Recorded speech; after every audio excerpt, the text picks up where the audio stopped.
Namaskaram. You're most welcome. Japan isn't building a train line in India. They are constructing a multi-billion-dollar fortress against a regional rival. While the world sees high-speed rail, Tokyo is actually engineering a strategic geopolitical hedge to reshape the global balance of power. Is this an infrastructure project or a calculated soft power play for dominance? Let's go and explore this further. It is being called a flagship project. It is one of the most ambitious engineering feat in the history of Indian subcontinent. It's 508 kilometers high-speed rail line tearing through the landscape of Western India at a speed of 320 kilometers per hour. But if you look past the headlines about the faster commute and fancy trains, you'll find something much deeper. You'll see Japan isn't just building a train in India.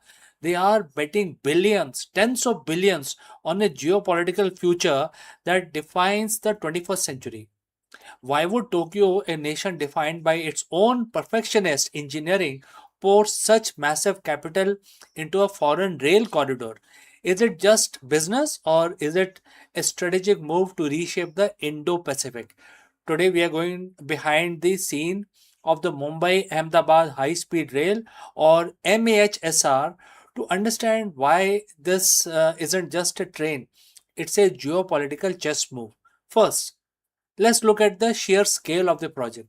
The Mumbai Ahmedabad high speed rail isn't just a railway line, it's an engineering marvel being built with Japanese Shinkansen technology. We're talking about a 508 kilometers of track, mostly elevated, cutting through Maharashtra, Gujarat, and the Union Territory of Dadar and Nagar Haveli.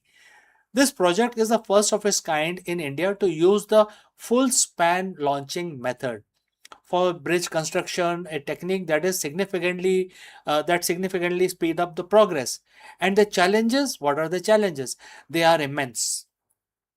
From India's first ever undersea rail train to earthquake detection system, this is a masterclass in technology transfer.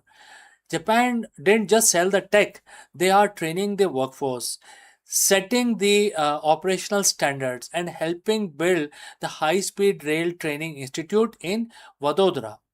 It's a full package commitment. Now, why the obsession with this specific project? You have to look at the map. In the current geopolitical climate, the Indian Japanese partnership is one of the most critical relationship in Asia.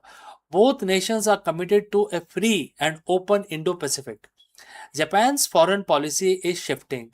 By anchoring their economic power in India, the world's most populous nation, Japan is creating a counterweight to the regional assertiveness in Asia. This is about building a resilient, rule based regional framework. When Prime Minister Takahashi and Prime Minister Modi label this as the flagship project, they aren't just talking about a train, they are signaling to the world that India and Japan are locked into a long term, deep, and unbreakable strategic alignment. It's not just about security. There is a massive economic incentive. Japan is looking to diversify its supply chains and find new massive markets for its expertise. India's Make in India initiative is a perfect playground for this. Japanese firms aren't just selling trains, they are entering a market that is hungry for infrastructure. During recent summit, the two nations set a goal to attract 10 trillion yen, that is roughly $68 billion in Japanese private investment in India over the next decade. This rail project acts as the signboard. If Japan can successfully build a bullet train system in India, they prove they can build anything in the world's most challenging market. The investment goes even further.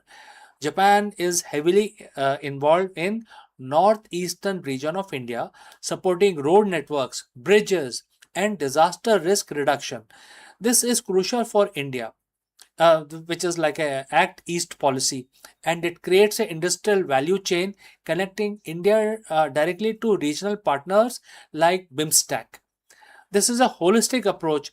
Japan is betting on India's future not just transportation, but in AI, defense technology, clean energy, etc. It is a 360-degree partnership. They are creating a relationship where their economies are so intertwined that success for one is inherent tied to the success of the other. So, is Japan secretly investing? Maybe the word secret is too dramatic. It's more that the strategic intent is often overshadowed by the sheer scale of the construction. This is a massive multi decade bet on the rise of India as a global economic powerhouse. By investing billions today, Japan is securing a partner for tomorrow. The Shangsen in India is more than a transit solution. It is the track upon which the future of Indo Pacific is being laid down. So, friends, thanks for watching and stay tuned as we continue to track how these massive infrastructure projects are rewriting the global order. See you in the next one.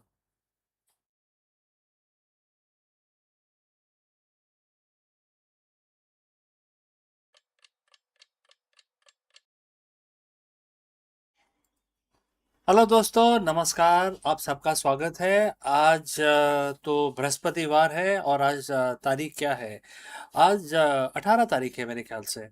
तो आज बृहस्पतिवार को तो का जो दिन होता है, आप सबको पता है, वो भगवान विष्णु के लिए समर्पित होता है।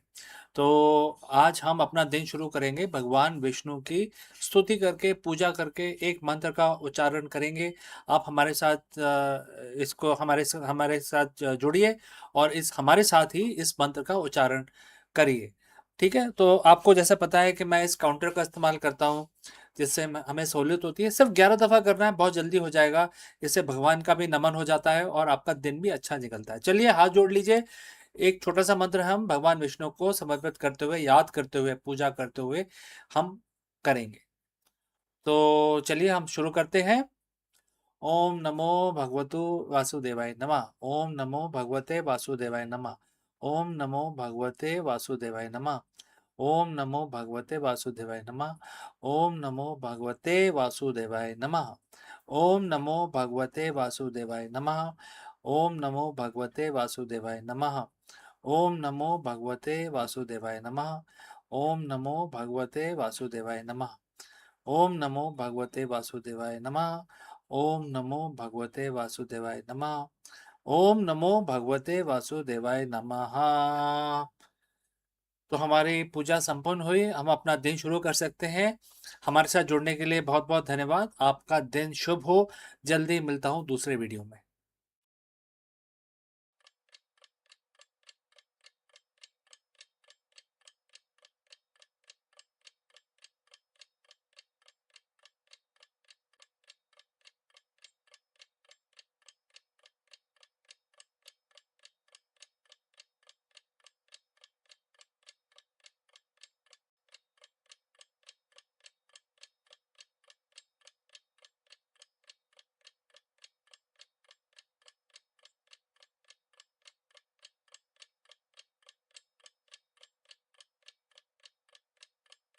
Friends, Namaskaram, you're most welcome.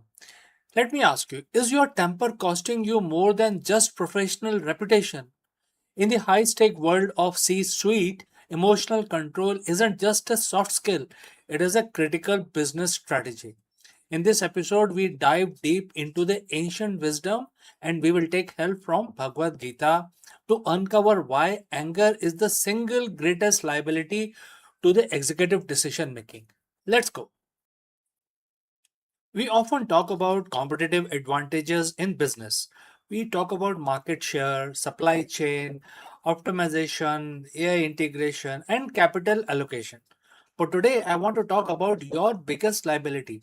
It is not your competitor, it is not the economy, it is not a supply chain disruption. It is something that lives inside most of the critical asset of your company, that is the CEO's mind. I'm talking about anger. And before you dismiss this just as a human nature or passion, I want you to understand that in a high stake world of C suite, anger is not a leadership trait. It is a system failure. It is a silent killer of the empires, startups, and legacies. Today, we are going to break down the science of why this happens using the timeless framework from Bhagavad Gita mentioned in chapter 2, verse 63, to understand why emotional control is the ultimate executive strategy. Now, let's look at the wisdom from the Gita, and the quote starts: Anger compound delusion. Delusion leads to loss of memory, which in turn destroys the power of discrimination. Loss of discrimination means loss of self and feeling to the material consciousness again. And the quote close. Let us now translate this into modern leadership language. The verse describes a specific sequential, chemical, and the psychological chain reaction. Anger compounds delusion. When you get angry, you stop seeing the world as it is, and start seeing it as a fear it to be. You create a false reality. Next is loss of memory. This is critical for a CEO. When you are angry, your mind shuts off access to your database, your experience, your past failures, your previous lessons, your long term strategy. You lose access to the very data you need to make the most appropriate and the right decision. Next is loss of discrimination. Discrimination here doesn't mean bias, it means discriminate, ability to tell the difference between a minor setback and a company ending crisis. Next is loss of self. You cease to be a leader you intend to be. You become a reactionary figurehead. This is an executive downfall spiral, and it happens faster than you think. Think about the last time you made a decision in anger. Maybe it was an email sent late at night. Maybe it was firing, that you later regret. Maybe it was an acquisition you pushed through because you wanted to win the negotiation rather than making a sound investment. In the boardroom, when you enter this delusion state, you lose the ability to see the objective truth. Your team stops bringing you bad news because they fear your reaction. Your culture shifts from innovation to survival. If you are a CEO or an entrepreneur anywhere globally, you know that your primary job is to be the chief decision making officer. Your ability to discern is like your product. When you're angry, you have essentially bricked your own operating system. You're trying to run a multi-million dollar company on a system that is compromised by emotion. That, by definition, is a liability. So, friends, how do we fix this? How do we stop the loop? How, you don't suppress the emotion, you intercept the signal. So, there are a few steps which I would like to suggest to you. Step one: pattern interrupt. The moment you feel that the heat in your chest, or that tightening in your jaw, you have to hit a circuit breaker. Physically stand up, leave the room, step away from the screen. Neuroscience tells us that it takes about 90 seconds for an emotional chemical rush to dissipate. If you can stay silent for 90 seconds, you regain your prefrontal cortex, your seat of logic. Step number two: data retrieval. Force yourself to look at the facts. Strip the story you are telling yourself about why someone is out to get you or why this project is failing. Ask, what is the actual verifiable data here? This reactive process reactivates the memory that the Gita mentions, the wisdom you have built over your career, over your experience. Step number three is perspective shift. Ask yourself, will this matter in 5 years? Will you know? Will it mean anything to you in 5 years? For example, will this matter mean anything in 5 months? Will this matter mean anything to you in 5 weeks? If the answer is no, stop treating it like a five alarm fire. This restores your power of discrimination. You are not an emotional robot. You are the leader. Your team relies on your equanimity. When the storm hit, the ship doesn't, get angry at the waves. It adjusts the rudder. So be the rudder, be like a rudder, right? Leadership is the art of mastery. Mastery over markets, mastery over technology, but most importantly, mastery over oneself. The Gita warned us thousands of years ago, and modern neuroscience confirms it today. If you cannot govern your mind, you cannot govern your enterprise. So, we believe that the integration of these ancient strategies with the modern technology is the key to the next generation of business success. Therefore, we bring these episodes to you every day. So, friends, if you found this breakdown helpful, hit that like button, share this with your fellow leaders who need to hear it. Don't let your emotions be your company's biggest liability. Keep your head clear, keep your strategy sharp, and you will see, the things will basically take a better turn. I will see you in the next one. My name is CK, and thanks for watching.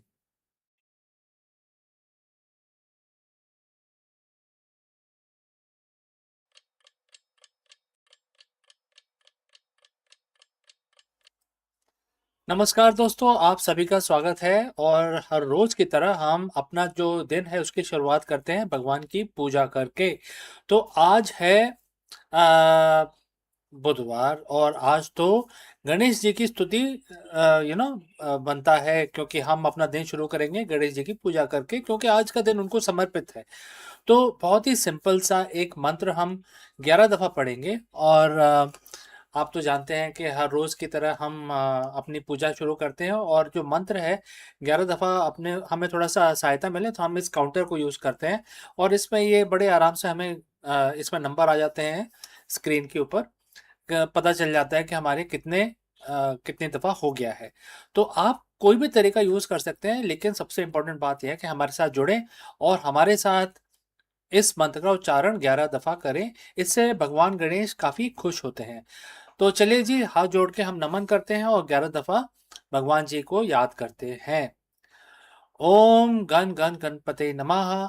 ओम गण गण गणपते नमः। ओम गण गण गणपते नमः। ओम गण गण गणपते नमः। ओम गण गण गणपते नमः। ओम गण गण गणपते नमः। ओम गण गण गणपते नमः। ओम गण गण गणपते नमः। ओम गण गण गणपते नमः। ओम गण गण गणपते नमः। ओम गण गण गणपते नमः। ओम गण गण गणपते नमः। तो दोस्तों, हमारे 11 दफा जो स्तुति थी वो पूरी हो गई भगवान गणेश की। अब हम अपना दिन स्टार्ट करेंगे आराम से। भगवान की हमने पूजा कर ली है। तो चलिए, अभी आपसे विदा लेता हूँ, लेकिन जल्दी ही मिलता हूँ दूसरे वीडियो में। कहीं मत जाइएगा। Hello, friends, and Namaskaram. On January 9th, the year is 2007, the tech world shifted on its axis. When Steve Jobs walked onto the Macworld stage, he wasn't just launching a phone, he was introducing a pocket sized computer that would fundamentally transform how we communicate, work, and exist. In this video, we dive deep into the history of the original iPhone, from the risk of abandoning the physical keyboard to the gamble on a multi touch interface. We analyze why Apple's revolutionary product became the blueprint for the entire smartphone industry. We explore the tech, the design, the philosophy, and the cultural impact that was created uh, by this particular device that we live with today. We cannot imagine living without a smartphone. So let's go and explore the history again. So, friends, close your eye. Let me take you back to the year 2006. If you wanted to check your email, you went to a desk. If you wanted to take a photo, you carried a dedicated camera. If you wanted to listen to music, you pulled out an iPod. And if you wanted to make a phone call, you used a plastic brick with physical buttons that felt like they were designed for someone with tiny precision engineered thumbs. Mobile communication was functional, yes, but it was limited. It was clunky. It was disconnected. Then on January 9th, 2007, the world shifted.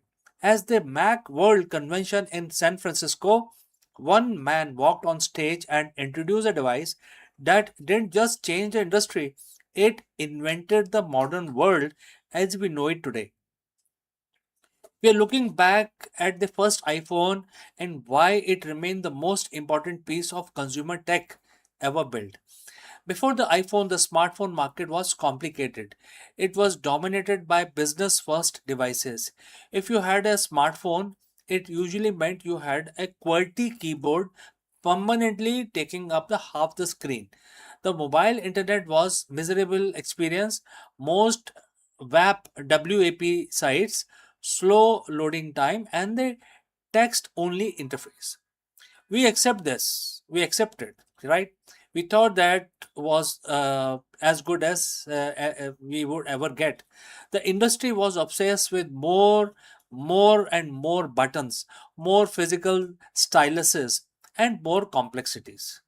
So friends, before we move forward, please let us know from which city or country you have tuned in into this video.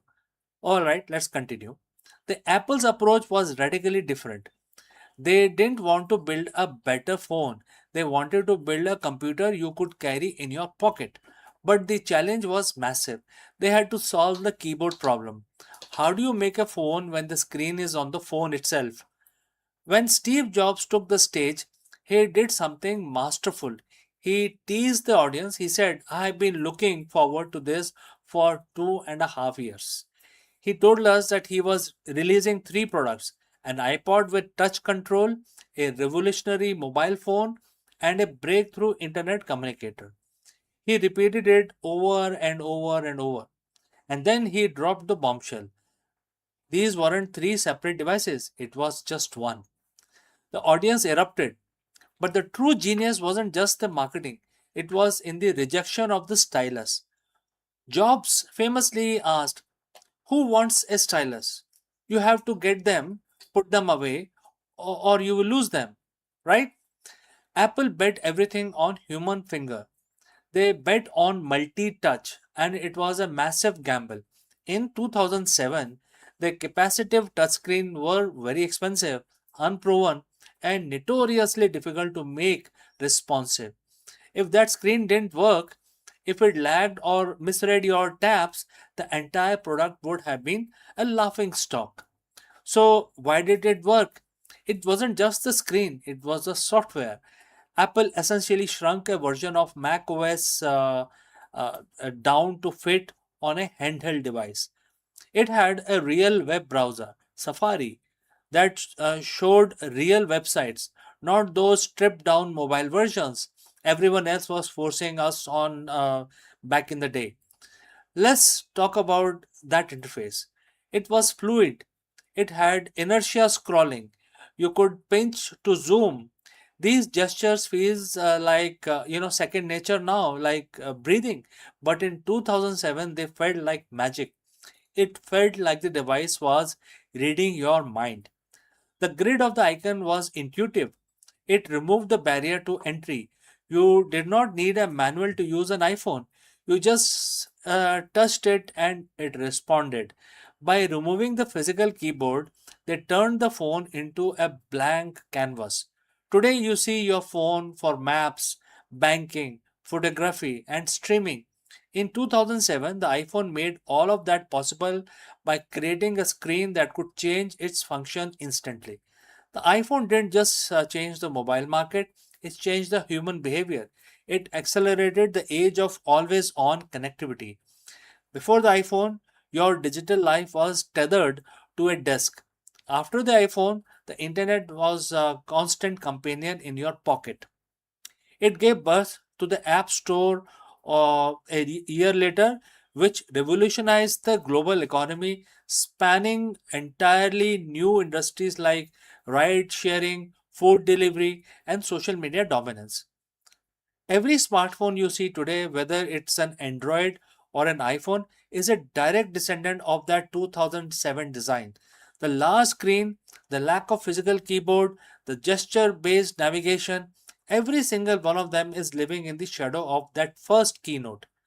Looking back, it is easy to dismiss the first iPhone. It had no 3G, no App Store at launch, and the camera was not very good quality. But judging it by today's spec is missing the point. The first iPhone wasn't just about hardware, it was about a vision. It was about realizing that we are entering a new era of computing. It took the complexity of technology and made it more human. It turned the phone into a tool for creativity, connection, and discovery. And that more than any other feature is why we still talk about it nearly 2 decades later. So, what was your first smartphone experience? Please share your experience in the comment section below. Did you make the jump to iPhone early or did you hold out for something else? Let me know in the comments below. Don't forget to like and subscribe for more deep dives into the tech that define our lives. Thanks for watching, and I will catch you again in the next one.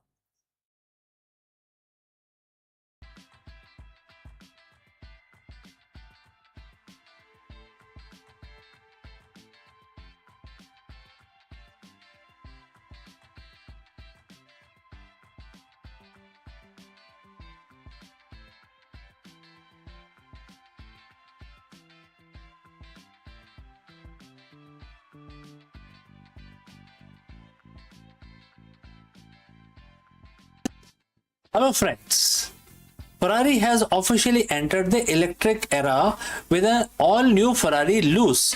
In this video, we take an exclusive first look at the Maranello's first fully electric car, a $640,000 four-door super sedan that challenges everything we thought we knew about the electric car performance. Can a battery-powered Ferrari still delivers that legendary prancing horse soul? Is the $640,000 price tag justified? We analyze how the Luce compares to the Puro Sangu and other luxury EVs, and why the Ferrari's move to electric is far more calculated than just chasing trends. Whether you are a die-hard V12 pursuit or an EV enthusiast, this is the most important Ferrari launch of the decade.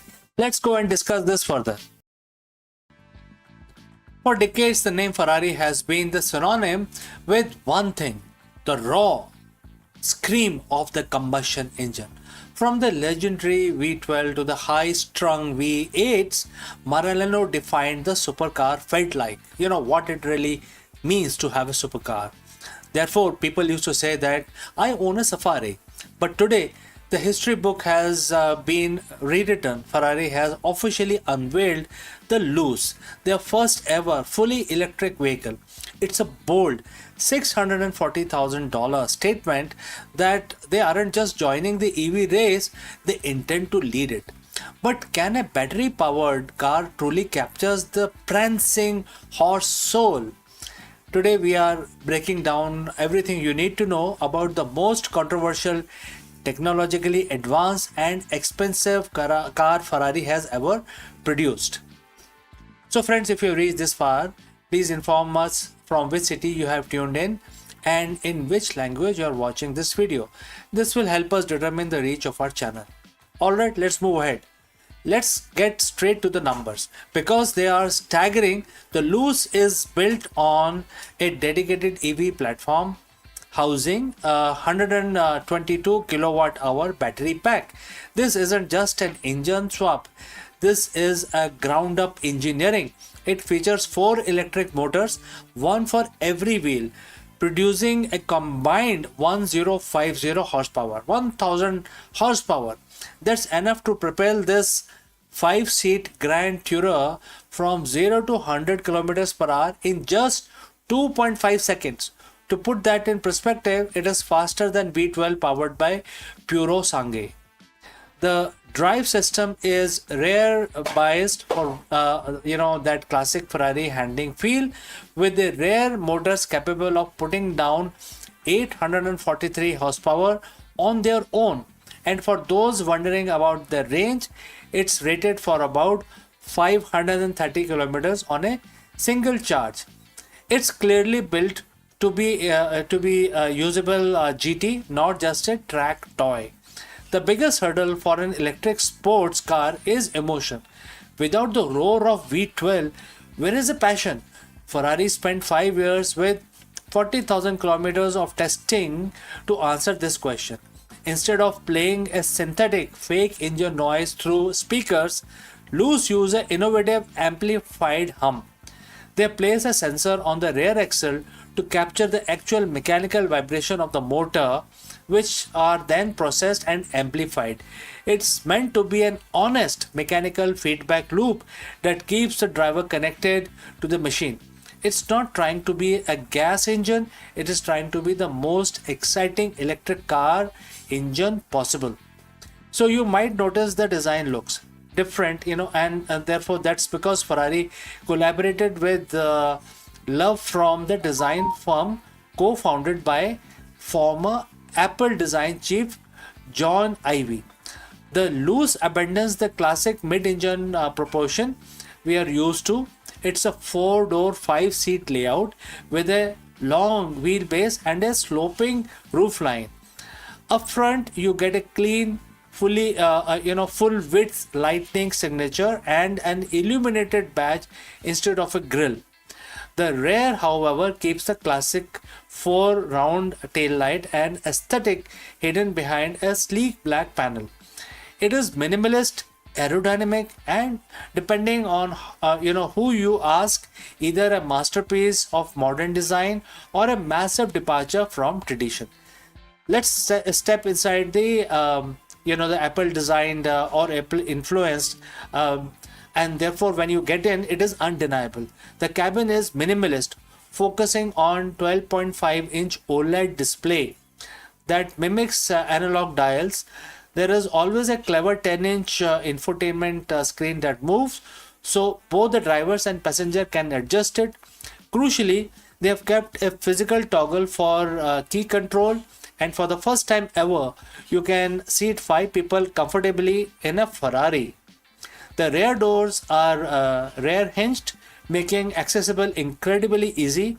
A touch of the luxury that provides this car is meant to be driven every day. So the big question is it worth $640,000?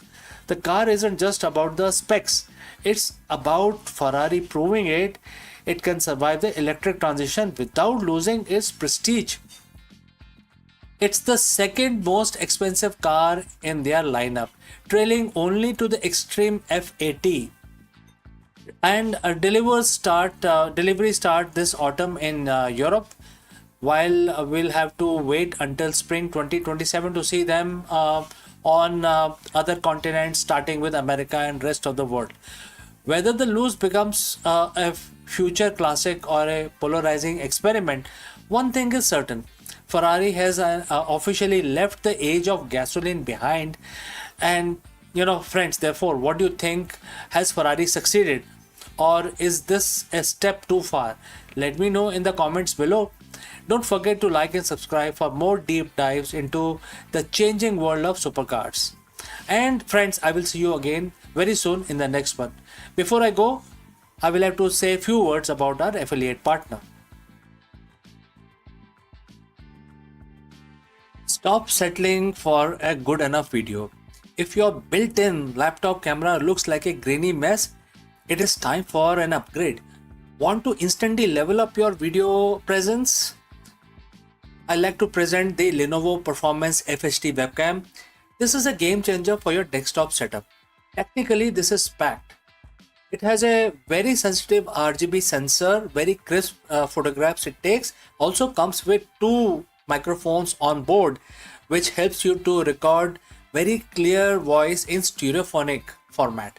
And these microphones are very sensitive.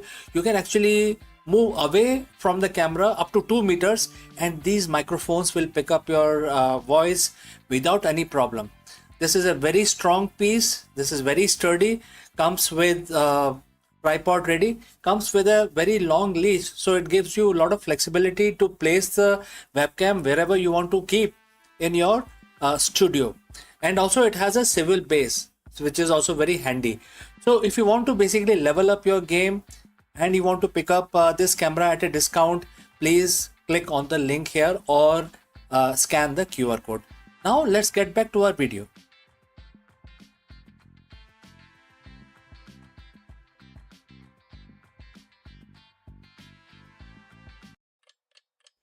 Hello, friends, welcome and namaskaram. Is Amazon taking down Nvidia?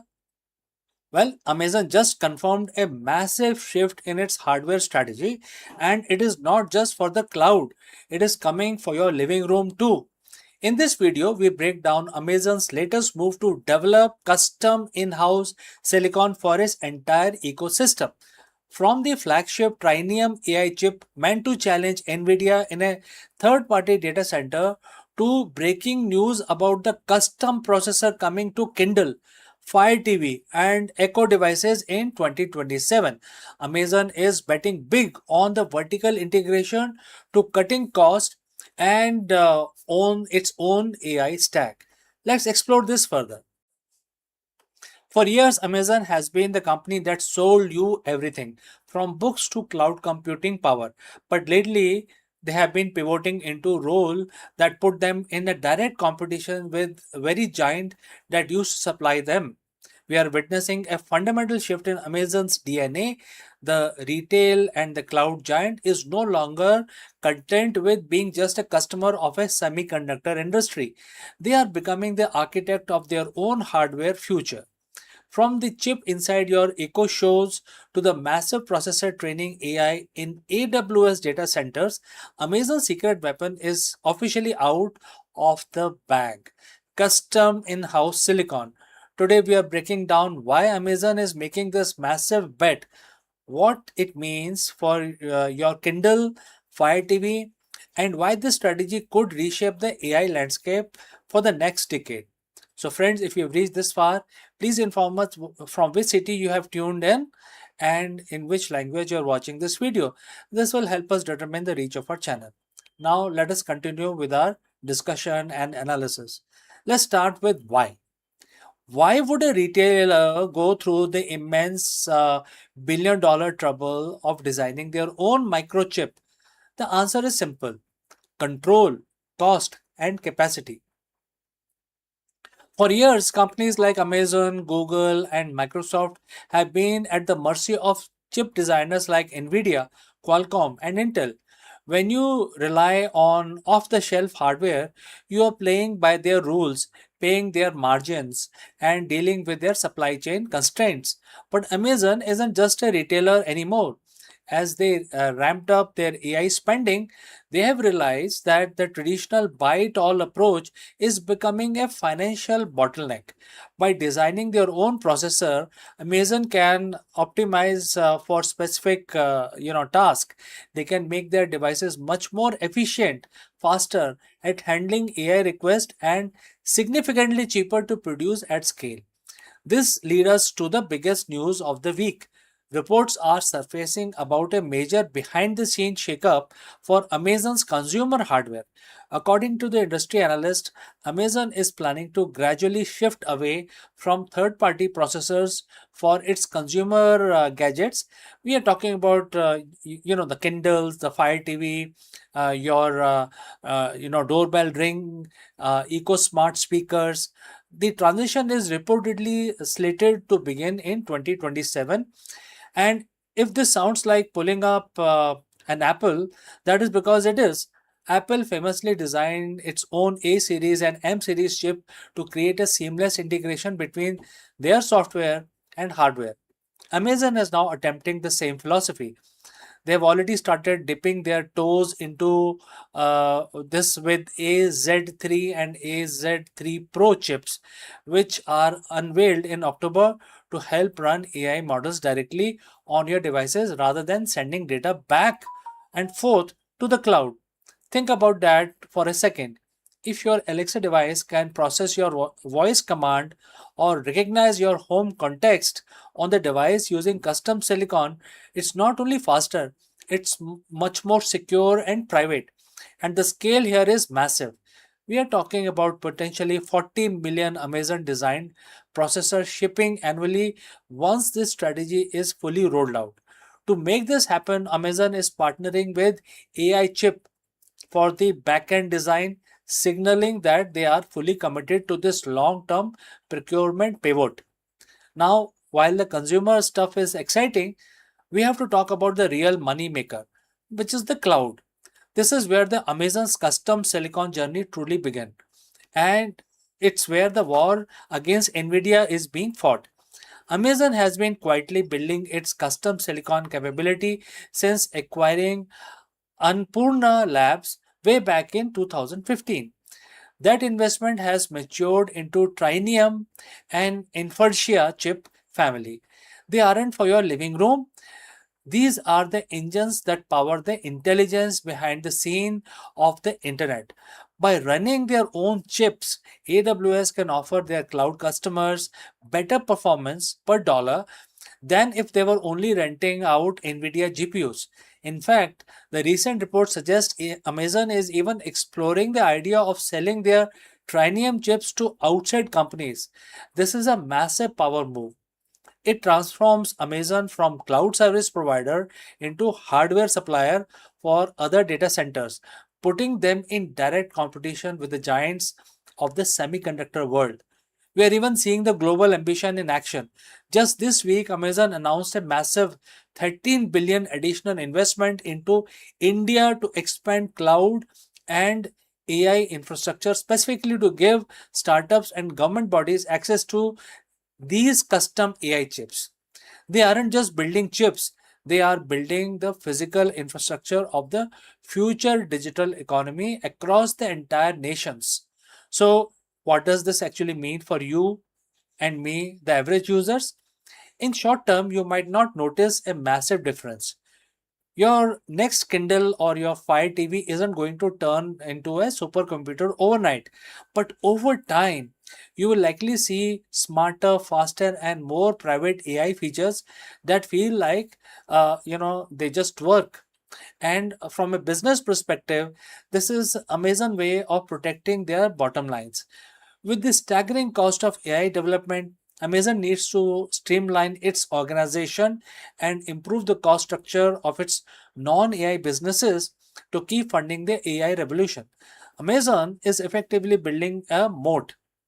By controlling the chips, they control the experience and the world of AI where the speed and efficiencies are everything. That is the ultimate secret weapon. So, friends, what do you think? Is Amazon pivot to in-house silicon is a brilliant move to challenge the giant, or they are spreading themselves too thin? Drop a comment below and let's get into the debate. And if you enjoyed this deep dive into the Silicon Wars, don't forget to like and subscribe for more tech analysis. Friends, thanks for watching, and I will see you again in the next one.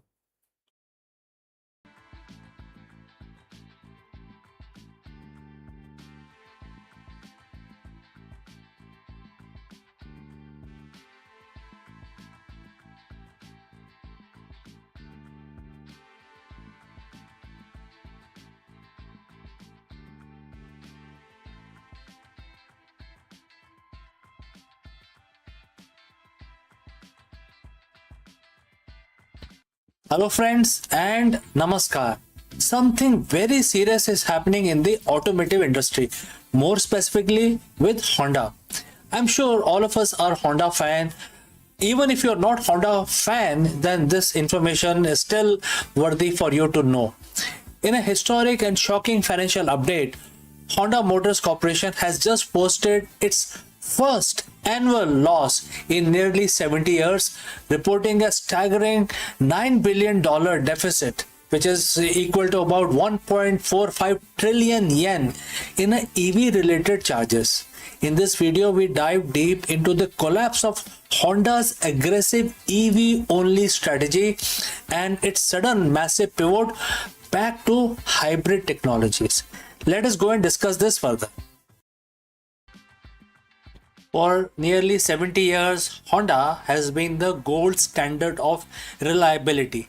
Since they first listed on the Tokyo Stock Exchange in the year 1957, they have survived oil crises, global recessions, and shifting consumer tastes without ever posting an annual net loss until now. On May 14th, 2026, the unthinkable happened. Honda Motors Company reported a staggering $9 billion loss tied to its aggressive push into electric vehicles. To put that in perspective, that is not just a bad year, that was a historic industry shaking reversal. Just 3 years ago, Honda was the poster child for all in EV movement.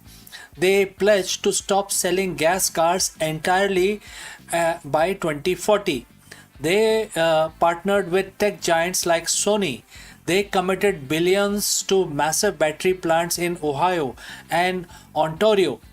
But today, those plans are in tatters. Projects are being cancelled. CEOs are taking pay cuts, and the EV surge that was supposed to carry Honda into the future has instead driven them into a $9 billion wall. Is this the end of Honda as we know it, or is it a master stroke of survival once again? So friends, if you have reached this far, please inform us from which city you have tuned in and in which language you are watching this video. This will help us determine the reach of our channel. Alright, let's proceed further with our analysis. Today we are breaking down exactly what went wrong and the hybrid lifeline Honda is desperately grabbing to save itself. Let's look at the numbers because they are brutal. Honda operating loss for the fiscal year ending March 2026 was approximately 414 billion yen. For those of you following markets, that's a massive swing from 1.2 trillion yen profit they saw just a year earlier. Where does the money go? It wasn't because the people stopped buying Hondas. In fact, if you strip away the EV investment, their core business and motorcycles and the traditional engines was actually profitable. The $9 billion loss comes from the restructuring charges. And therefore, there are several things that Honda is forced to do. First is write-off. Honda spent billions of building molds, designing software-defined platforms, and setting up the production line for their new 0 Series EV. Number two is the cancellation. When they realized that the demand wasn't there, they had to walk away. They cancelled Honda Zero SUV and the Acura RSX EV. Third is the supply chain. Because they have already made deals with supplier, they now owe billions in compensation for parts they no longer want. And this is what the analysts call a software-defined reality check. Honda tried to build a smartphone on wheels to compete with Teslas and Chinese brand like BYD, but they found they couldn't do it profitably. You might be asking why now? Why not 2 years ago?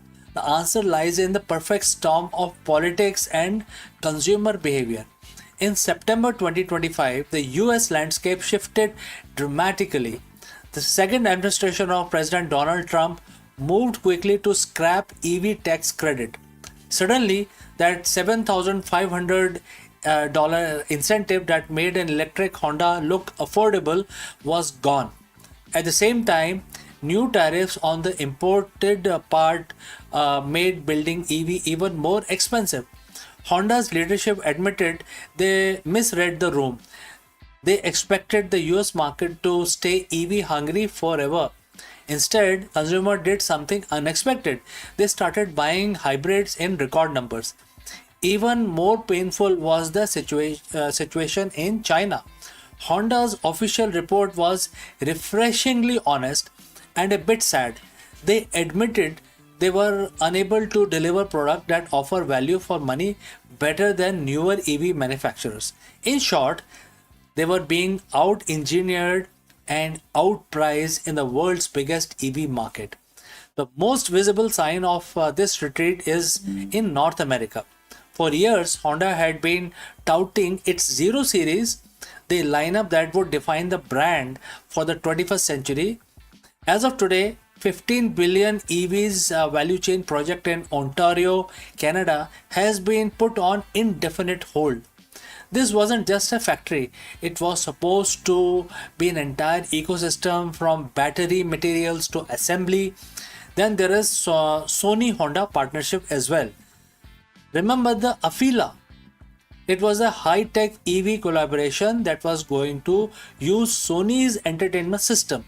That project has also hit a massive roadblock, with development and sales effectively halted. To show this severity, Honda's board members are forfeiting their bonuses, and the senior executives are taking 25% to 30% pay cuts. This is a company in survival mode. So, what is the plan now? Honda isn't going out of business. They are, performing a massive tactical retreat to higher ground. The ultra efficient hybrid. Instead of 100% EV by 2040, Honda has pivoted. They are now launching 15 new hybrid models globally by 2029. They are focusing on what America and the Indian buyers actually want: large D segment SUVs and mid sized sedans that don't need a charging station.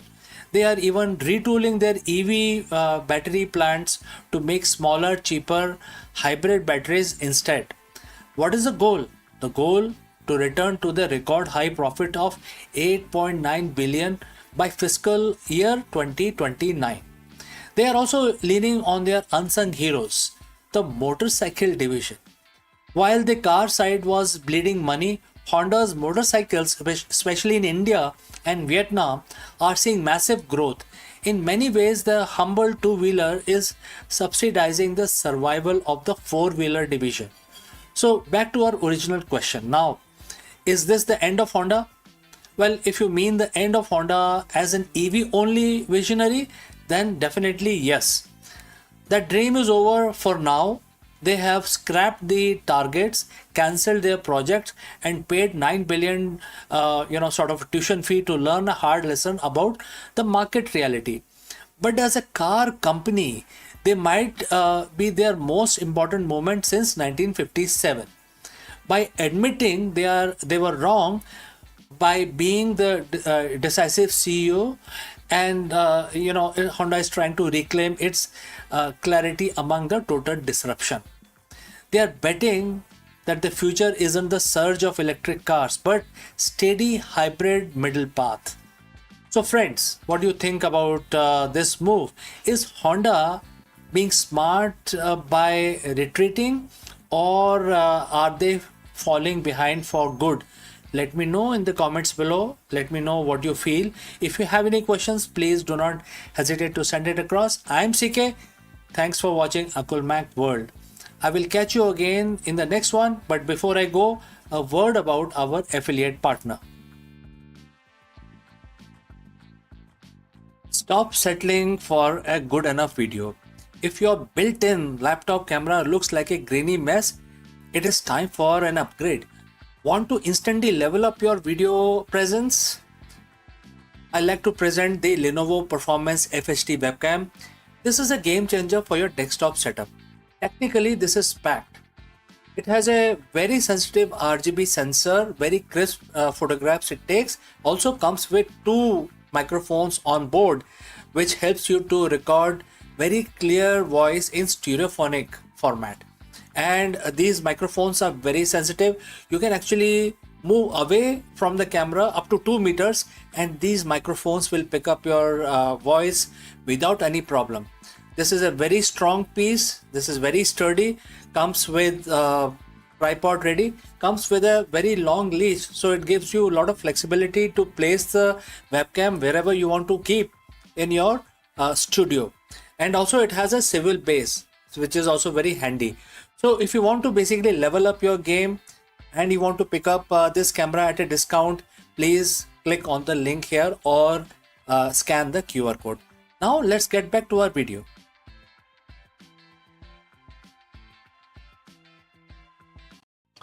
Imagine you're moving into a new apartment, but there is a catch. You have to carry every single piece of furniture, the walls, the plumbing, and the oxygen system on your back while climbing a mountain. That is essentially the challenge of building a base on the moon. For decades, the dream of lunar colony has been held back by one brutal reality, which is the weight. In the space industry, mass is money. Every extra kilogram of steel or aluminum you send to lunar surface cost a fortune in rocket fuel. Because of this, most proposed moon bases have been small, cramped, and incredibly difficult to scale. But that's about to change now. A Florida based startup called Max Space has just unveiled a design that sounds like something out of a science fiction novel, a pop up habitat. They aren't just building rooms, they are building what they call the scalable real estate for the moon. And if they succeed, the era of flags and footprints is over and the era of lunar cities is going to begin.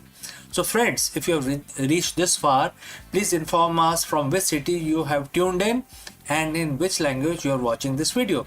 This will help us determine the reach of our channel. Alright, let's proceed further. So why is the max space important? They recently emerged from the stealth with a bold claim. They can provide most habitable volume for the lowest launch mass in history.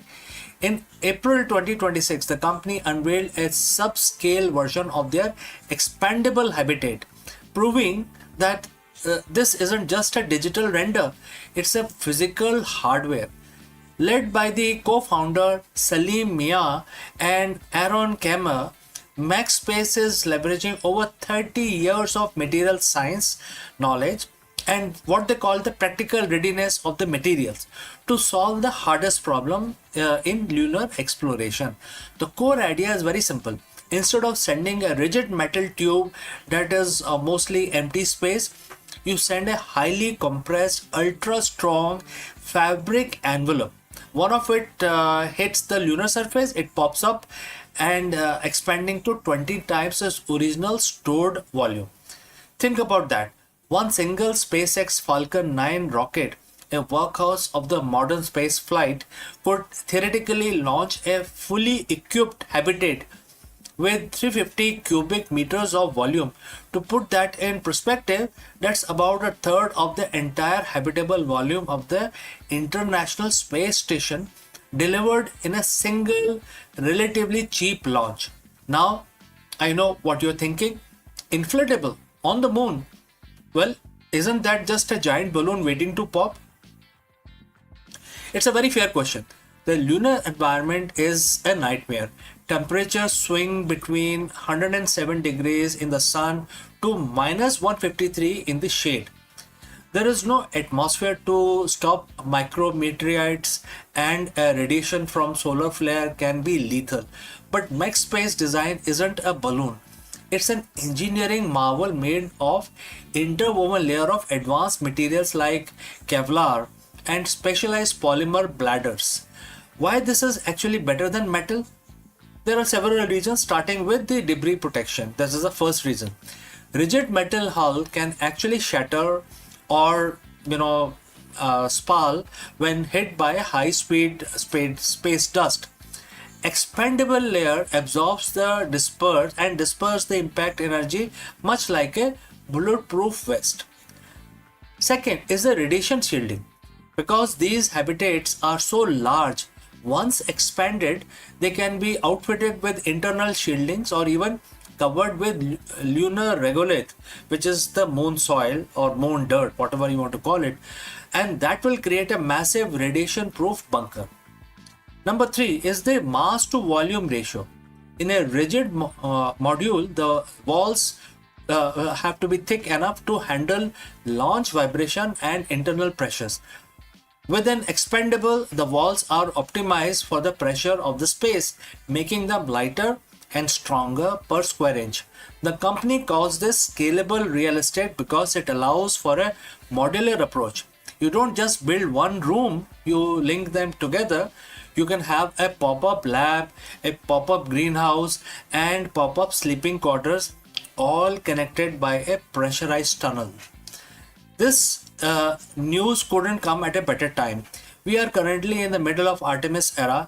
As of April 2026, Artemis 2 has successfully returned from its lunar flyby. marking the first humans to have seen the far side of moon with their own eyes since 1972. NASA is now laser focused on Artemis 4 and Artemis 5, which are targeted for 2028. Artemis 5 is going to be very interesting because it's specifically where the moon base phase begins.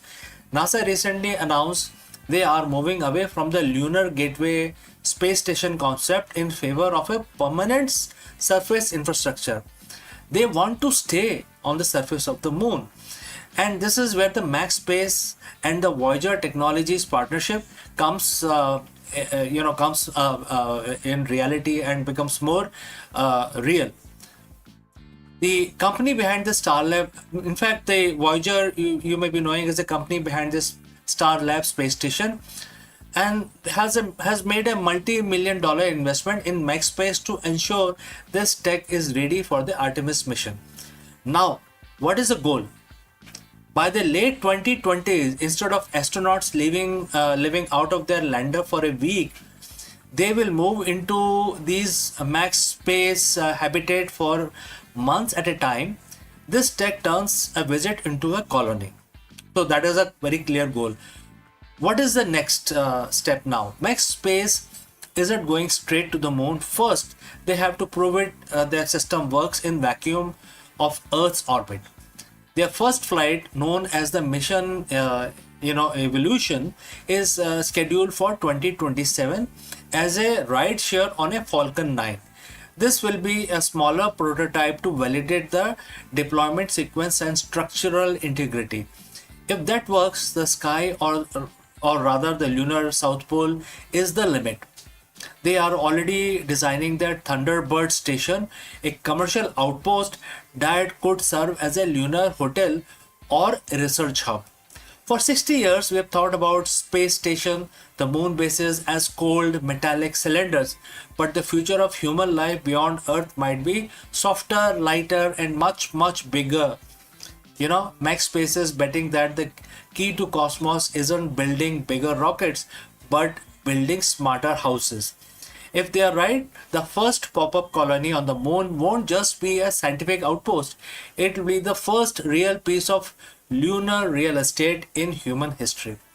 Now, the question is, if you could book a room in a pop-up lunar hotel in 2030, would you go to moon? I will like to know your answer.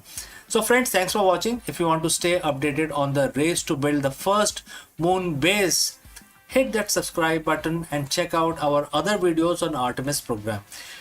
Before I go, a word about our affiliate partner. Stop settling for a good enough video. If your built-in laptop camera looks like a grainy mess, it is time for an upgrade. Want to instantly level up your video presence? I like to present the Lenovo Performance FHD webcam. This is a game changer for your desktop setup. Technically, this is packed.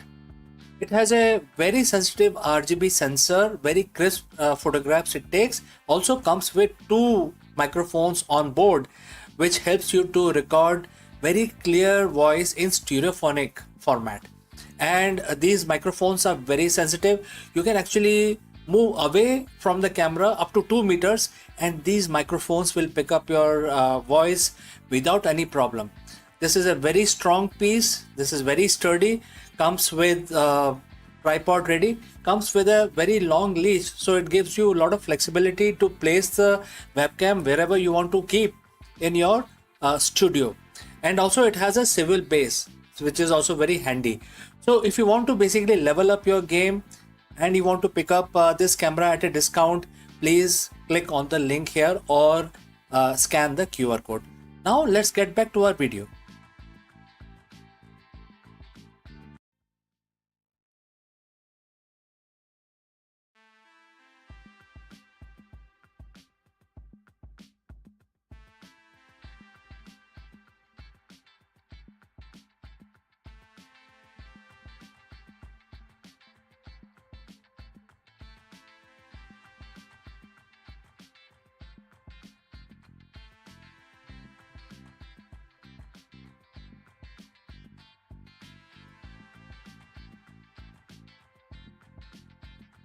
In the bustling city of Ujjain 15 centuries ago, a sage looked to the sky and saw not just stars but system, pattern that bound the heaven to the earth. The sage was Varaha Mihira, the polymath whose vision stretched from astronomy to architecture, from rainfall to gemstone. His encyclopedia, Brahat Samhita, was not just a book. It was a universe compressed into verses, a manual for living in harmony with cosmic order. In 2026, as humanity decipher galaxies with telescopes and predicts climate with algorithm, Varaha Mihra's legacy feels startlingly modern. He reminds us that the science is not a silo but a synthesis, that wisdom lies in weaving together the disciplines, and the rhythm of cosmos still pulses through the choices we make on earth. So let's find out more about it. So in the 6th century CE, when the Ujjain was a flourishing center of learning and culture, a polymath named Varaha Mihra rose to prominence. His name still resonates today, not merely as a figure of ancient India's intellectual heritage, but as a symbol of how science, mathematics, and the cosmology can shape civilization across centuries. In 2026, as humanity stands at the crossroad of artificial intelligence, space exploration, and climate changes, Varaha Mihra's legacy feels uncannily relevant. Varaha Mihra was master of synthesis. He absorbed the knowledge from Greeks, Romans, and Persian tradition, blending them seamlessly with Indian thought. His magnum opus, the Brahat Samhita, is the vast encyclopedia of science and society. Within its verses lies insight on astronomy, meteorology, architecture, botany, gemology, and even omens. So it is not a single discipline text, but a paranomic vision of a knowledge and approach that mirrors today's interdisciplinary science, where the breakthrough often merge at the intersections of fields. So, if you have reached this far, please inform us from which city you have tuned in and in which language you are watching this video. That will help us to determine the reach of our channel. So, going forward. So, in astronomy, Varaha Mihra's redefined planetary calculation, eclipse, and building upon Aryabhat's foundations. His Siddhantika consolidate 5 astronomical schools into coherent framework, demonstrating his gift for harmonizing a diverse system. In 2026, when global science thrives on collaboration across nations and culture, his work reminds us that the process is not about isolation but integration. Equally striking is his contribution to meteorology. Varaha Mihra's studied rainfall pattern, cloud formation, and the seasonal cycles, offering predictive model for agriculture. At a time when the climate change threatens the food security, his emphasis on observing the nature, aligning a human activity with environmental rhythm feels like prophetic. So his vision suggests that the sustainability is not a modern invention but a timeless necessity. Varaha Mihra's also ventured into astrology, a discipline that today sit uneasily between science and belief. Yet even here his work reflects a deeper truth. The human desire is to find meaning in the cosmos. And in 2026, as AI models predict markets, weather, even the human behavior, the boundary between science and foresight blurs. Varaha Mihra's astrological writing reminds us that the prediction, whether through stars or algorithm, is ultimately about navigating uncertainty. So Mehra's most notable work was Brihit Samhita, an encyclopedia work on architecture, temples, planetary motions, eclipse, timekeeping, astrology, seasons and cloud formation, rainfall and agriculture, mathematics, gemology and perfume and many other topics. So his encyclopedic curiosity extended to practical sciences. He wrote on architecture, emphasizing proportion and harmony, on gemology, linking minerals to their properties, and on botany, cataloging the plants with medical and cultural use. His holistic approach resonates with today's push towards integrative knowledge, where the medicine, technology, and ecology must converge to solve the global crisis. What makes Varaha Mehra's is especially relevant in 2026 is his worldview. He did not see science as detached from the society. His texts weave together the cosmic and the earthly, the abstract and the practical. So, in an era where the AI, quantum physics risk becoming ultimate goal, his example urges us to keep science more human centric and rooted in the rhythm of life.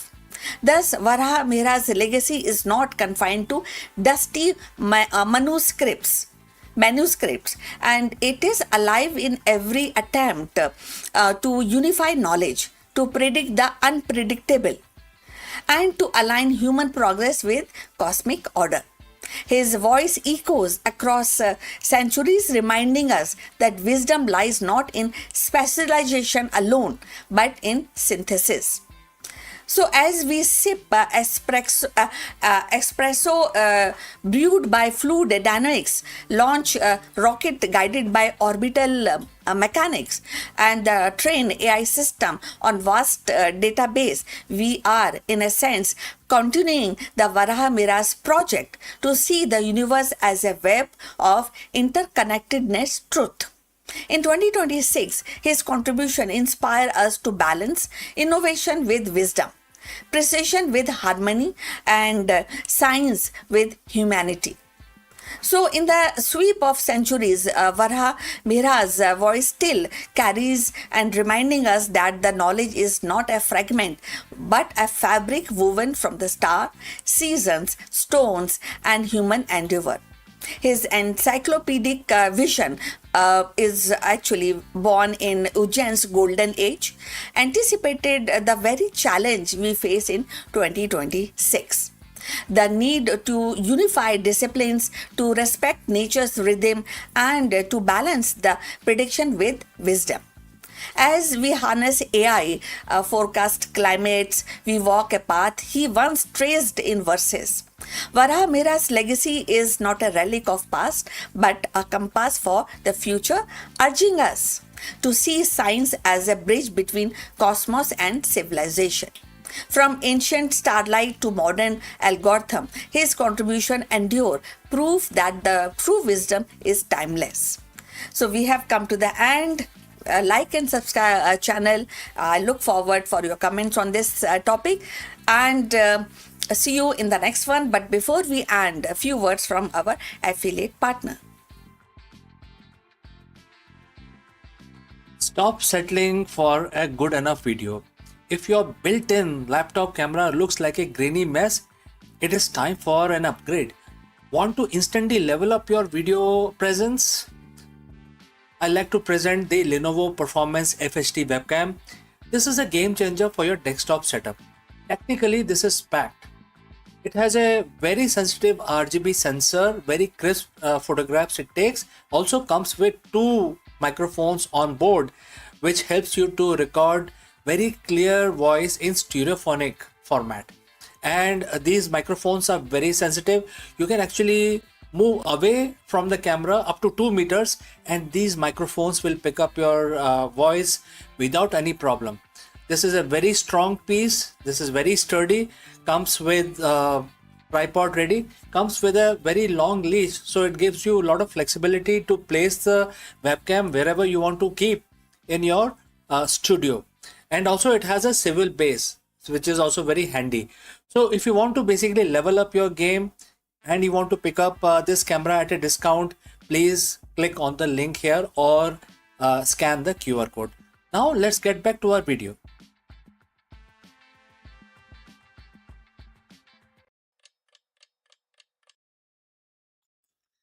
Hello दोस्तों, नमस्कारम। आप सबका स्वागत है। और आज है 2 जुलाई यानी कि बृहस्पतिवार यानी कि थर्सडे। तो आज का दिन जो है वो भगवान विष्णु के लिए समर्पित है। तो हम रोज भगवान की पूजा करते हैं, आज हम विष्णु भगवान की पूजा करेंगे और एक मंत्र का सिंपल सा मंत्र है, 11 दफा उच्चारण करेंगे, रिसाइटेशन। तो हर रोज की तरह मैं इस काउंटर को यूज करूंगा। आप जैसे मर्जी इसको करना चाहें, आपके पास माला है या अपने मन में आप करना चाहें, आप फ्री समझिए, कैसे भी आप करिए, लेकिन 11 दफा करना है। हर थर्सडे को, हर बृहस्पतिवार को अपना दिन शुरू करने से पहले भगवान का नमन करना जरूरी है। तो चलिए हाथ जोड़ लेते हैं और इस काउंटर को हम अपने पास रखते हैं और शुरू हो जाते हैं अपना भगवान विष्णु की आराधना के लिए। ओम वासुदेवाय नमः। ओम वासुदेवाय नमः। ओम वासुदेवाय नमः। ओम वासुदेवाय नमः। ओम वासुदेवाय नमः। ओम वासुदेवाय नमः। ओम वासुदेवाय नमः। ओम वासुदेवाय नमः। ओम वासुदेवाय नमः। ओम वासुदेवाय नमः। ओम वासुदेवाय नमः। तो दोस्तों, हमारी आज की पूजा समाप्त हुई और अब हम अपना दिन शुरू कर सकते हैं। जैसे हमारा दिन शुभ है, हम इसकी कामना करते हैं, वैसे ही हम इसकी भी कामना करते हैं कि आपका दिन भी मंगलमय और शुभ रहे। इसी कामना के साथ इस वीडियो को हम अभी यहाँ पे बंद करते हैं, लेकिन जल्दी ही मिलता हूँ दूसरे वीडियो में। नमस्कार। In the age of antibiotic resistance, where the once curable infection now defies machine's best weapon, a new hero emerges, not from the pharmacy, but from the world of nanotechnology. Imagine a sheet so thin it's only one atom thick, yet sharper than any blade nature has ever forged. This is a graphene oxide, a carbon lattice that slices through the deadly bacteria while leaving human cells untouched. It does not just fight superbug, it rewrites the rule of survival, turning physics into medicine and proving that sometimes the smallest structure can wage the bigger wars. In the age of antibiotic resistance, where the once curable infection now defies machine's best weapon, a new hero emerges, not from the pharmacy, but from the world of nanotechnology. Imagine a sheet so thin it's only one atom thick, yet sharper than any blade nature has ever forged. This is a graphene oxide, a carbon lattice that slices through the deadly bacteria while leaving human cells untouched. It does not just fight superbug, it rewrites the rule of survival, turning physics into medicine and proving that sometimes the smallest structure can wage the bigger wars.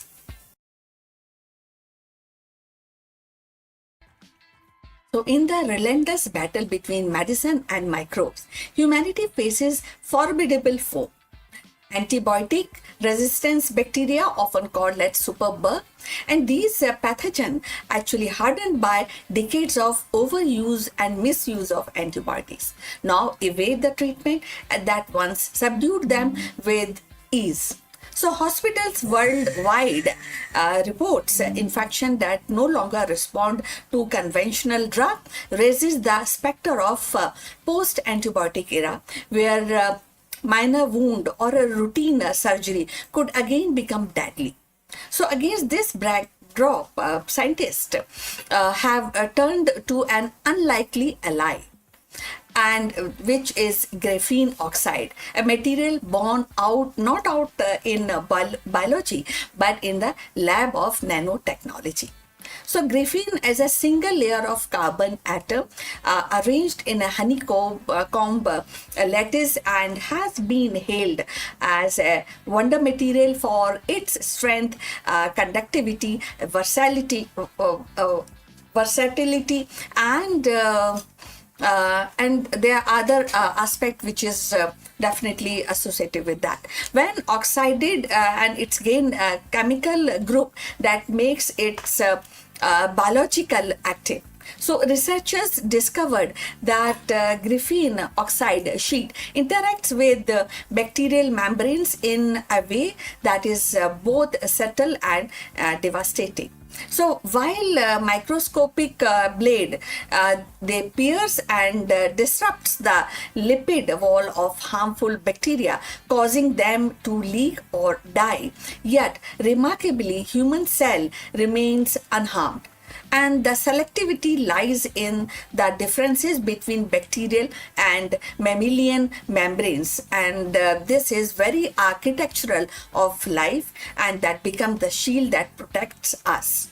So if you have reached this far, please inform us from which city you have tuned in and which language you are watching this video. So this will remind us and determine the reach of our channel. So this discovery is more than a lab curiosity.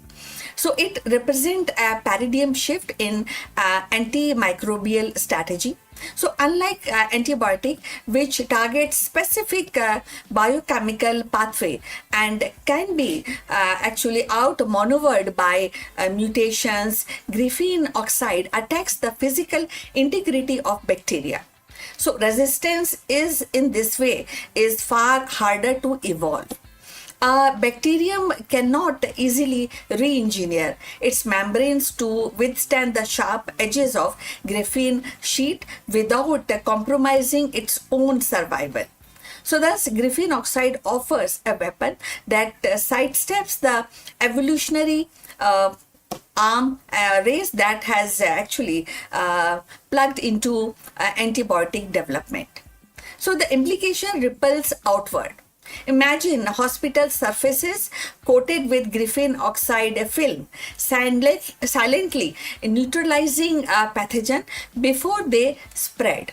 So picture would be like dressing infused with graphene oxide, protecting patients from infection without the need for systematic drug.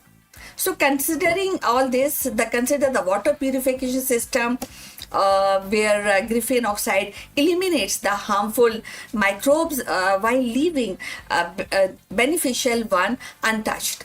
So each application transform the material from a marvel of physics into a guardian of health. So yet, as with all scientific breakthroughs, the caution temper is excitement. And the researchers must ensure that the long-term exposure to graphene oxide does not produce unforeseen effect in human tissues or ecosystem. So balance between efficiency and safety must be carefully measured.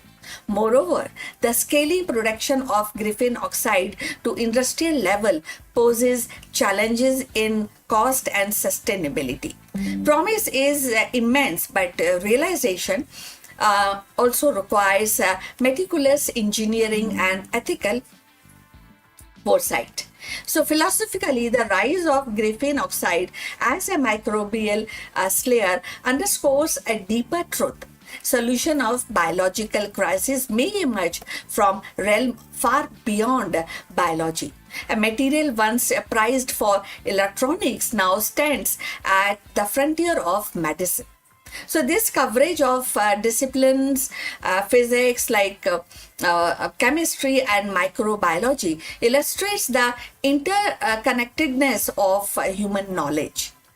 So in the lattice of carbon atoms, we glimpse not just strength and conductivity, but a new chapter in the story of survival. As superbug continues to threaten the modern medicine, graphene oxide offers hope that the tide can be turned. And it is not a kind of which is very powerful, but a powerful addition to our arsenal of medicines, of safeguarding the health. In its sharp edges and selective touches, we find a reminder that the innovation often lies at the boundaries of field waiting to be discovered. The fight against the superbug is far from over, but with graphene oxide, humanity may have found a material ally as a resilient and adaptable as life itself. So, in this war against the antibiotic resistance, graphene oxides stand as a chemical cure, but as also a material revolution. Its atom thin blade reminds us that the innovation often lies at the crossroad of disciplines, where physics meets medicines and nanotechnology becomes the shield for the life. The challenge ahead is too actually hard but promising. Promise with the responsibility and scaling production, ensuring safety and weaving it into the fabric of healthcare. Definitely it is there, but still require a sharper understanding and experiment. If the success of the graphene oxide may mark the dawn of new era where the superbug lose their grip, the humanity reclaim its edge. So this is for today. We have come to the end of this video. Thanks for watching. We will request you to like and subscribe our channel. But before we end, few words from our affiliate partner. Stop settling for a good enough video. If your built-in laptop camera looks like a grainy mess, it is time for an upgrade. Want to instantly level up your video presence? I like to present the Lenovo Performance FHD webcam. This is a game changer for your desktop setup. Technically, this is packed. It has a very sensitive RGB sensor, very crisp photographs it takes. Also comes with two microphones on board, which helps you to record very clear voice in stereophonic format. And these microphones are very sensitive. You can actually move away from the camera up to 2 meters, and these microphones will pick up your voice without any problem. This is a very strong piece. This is very sturdy.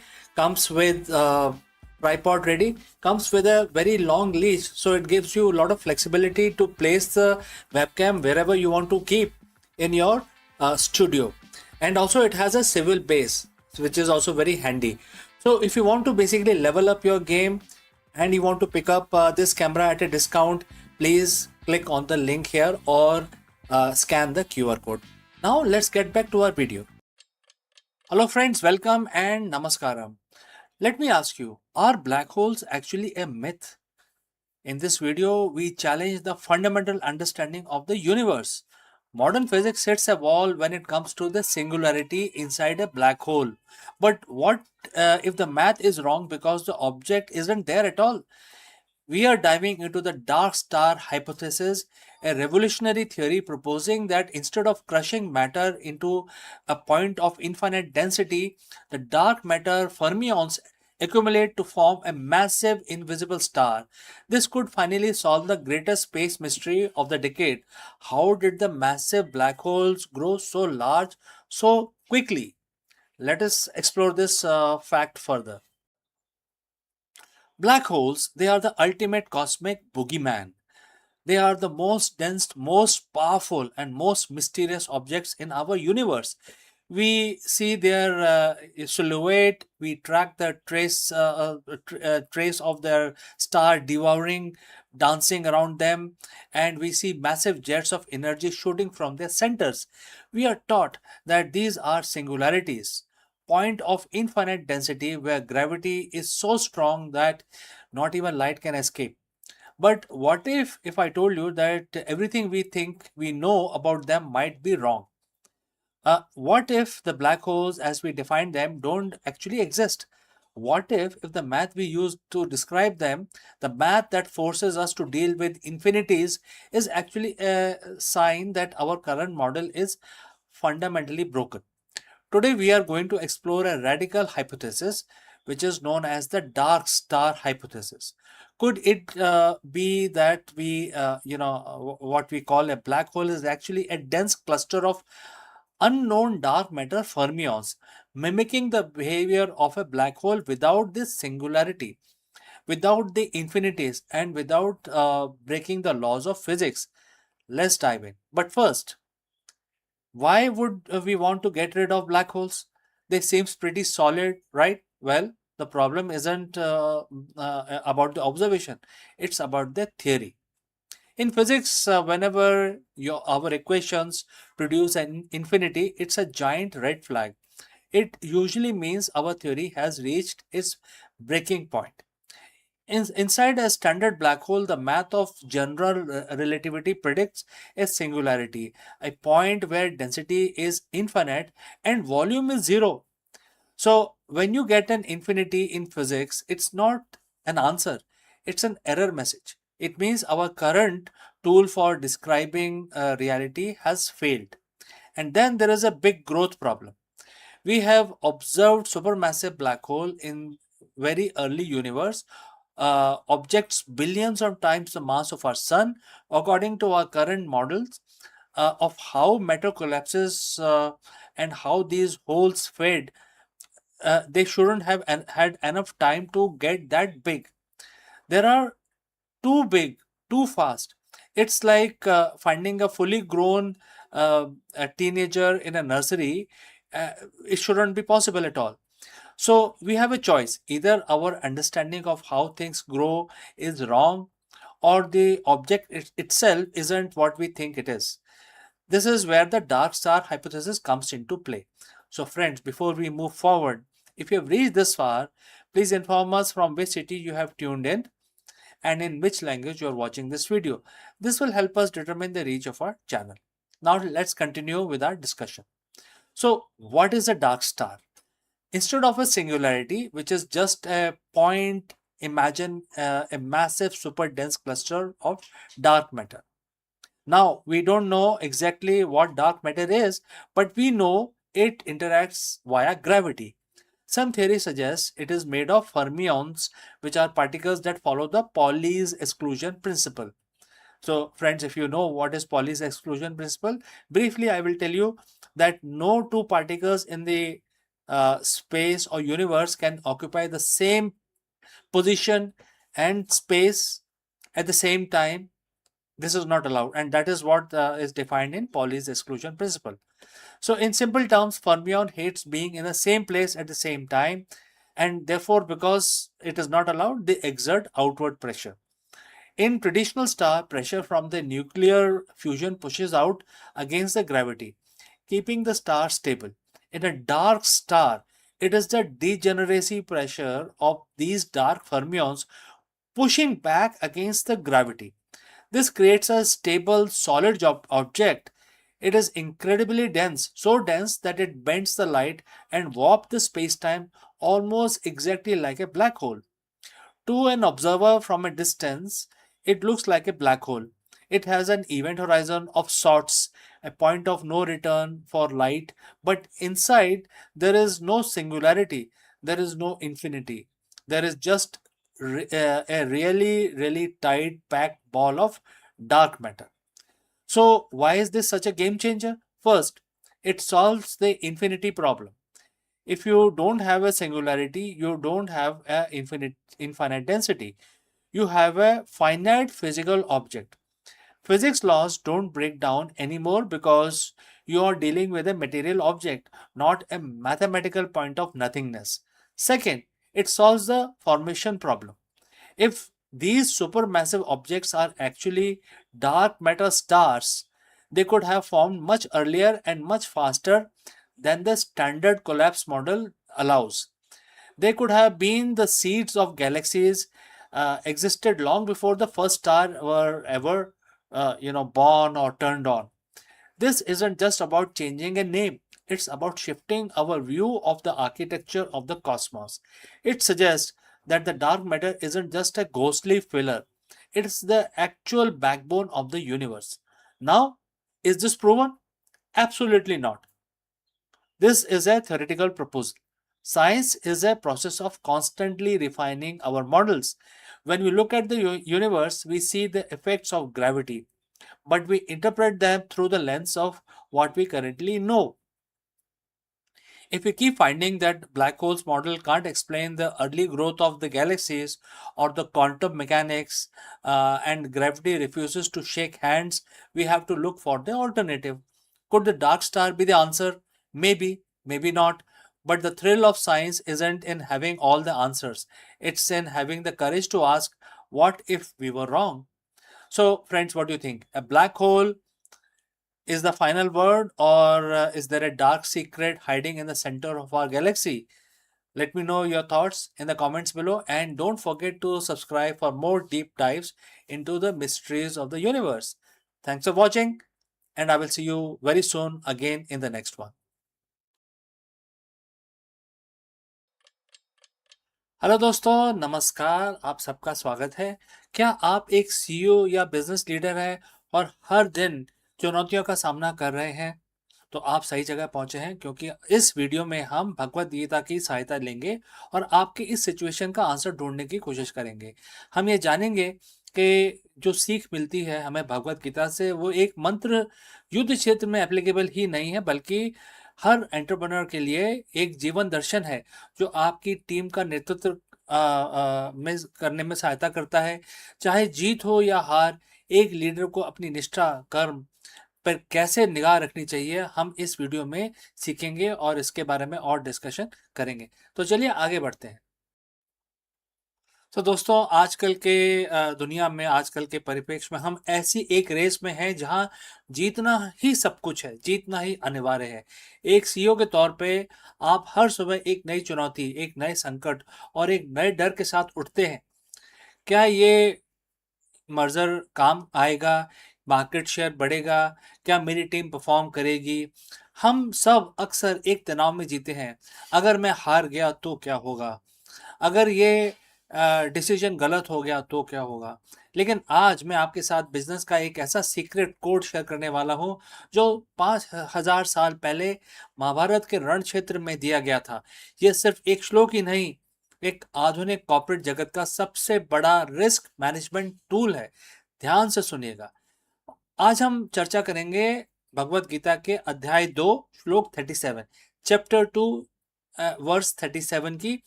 और इस श्लोक आपको सिखाएगा कि कैसे win win mindset के साथ आप अपनी कंपनी और अपने जीवन को लीड कर सकते हैं। तो आइए पहले श्लोक को हम पढ़ लेते हैं।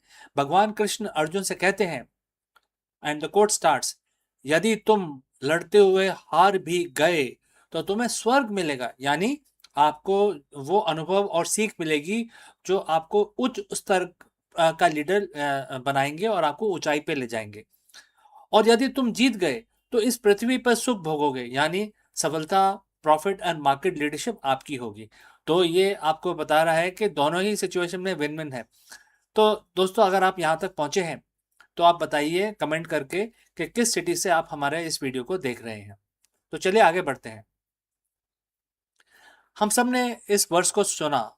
जरा रुकिए और सोचिए, भगवान कृष्ण यहाँ अर्जुन से क्या कह रहे हैं? वो कह रहे हैं कि हारने का विकल्प ही खत्म कर दो अर्जुन।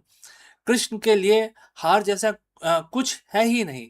अगर तुम हारते हो तो तुम कुछ सीखते हो, अगर तुम जीतते हो तो तुम कुछ हासिल करते हो। तो सीईओ के तौर पे क्या आपकी लाइफ में हार जैसी कोई चीज है या नहीं? अगर कोई प्रोजेक्ट फेल होता है तो आप एक लीडर के रूप में विकसित होते हैं, आप नई चीजें सीखते हैं, अपनी असफलता से आगे बढ़ते हैं।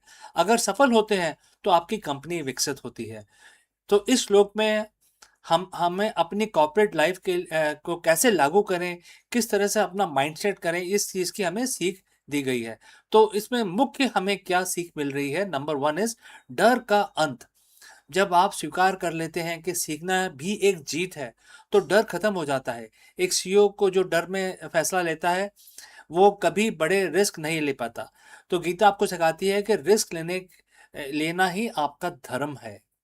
नंबर 2, परिणाम से डिटैचमेंट। डिटैचमेंट जो आउटकम है, जो रिजल्ट है, उससे डिटैच हो जाइए आप। भगवान कृष्ण कहते हैं कि यानी कि अगर आप लड़ना ही नहीं करेंगे तो आपको कोई परिणाम मिलेगा ही नहीं। तो आप लड़िए, अगर आप हारते हैं तो कुछ सीखते हैं, और अगर आप जीतते हैं तो आप डेफिनेटली सक्सेस पाते हैं। लेकिन हार जीत आपके कंट्रोल में नहीं है, तो क्यों उस बारे में सोचना। 100% आपके कंट्रोल में नहीं होता, आपको अपना कर्म करना होता है, कर्तव्य करना होता है। लेकिन क्या हार मिलेगी क्या जीत, इसका फैसला कोई नहीं कर सकता। इसका फैसला सिर्फ यूनिवर्स के हाथ में है, जो हमारे कंट्रोल से बाहर है। अब तीसरा होता है विन विन फॉर्मूला। आज की दुनिया में हम विन लॉस के बारे में सोचते हैं। मुझे जीतना है हर हालत में, सामने वाले को हारना है हर हालत में। लेकिन गीता आपको क्या ज्ञान देती है?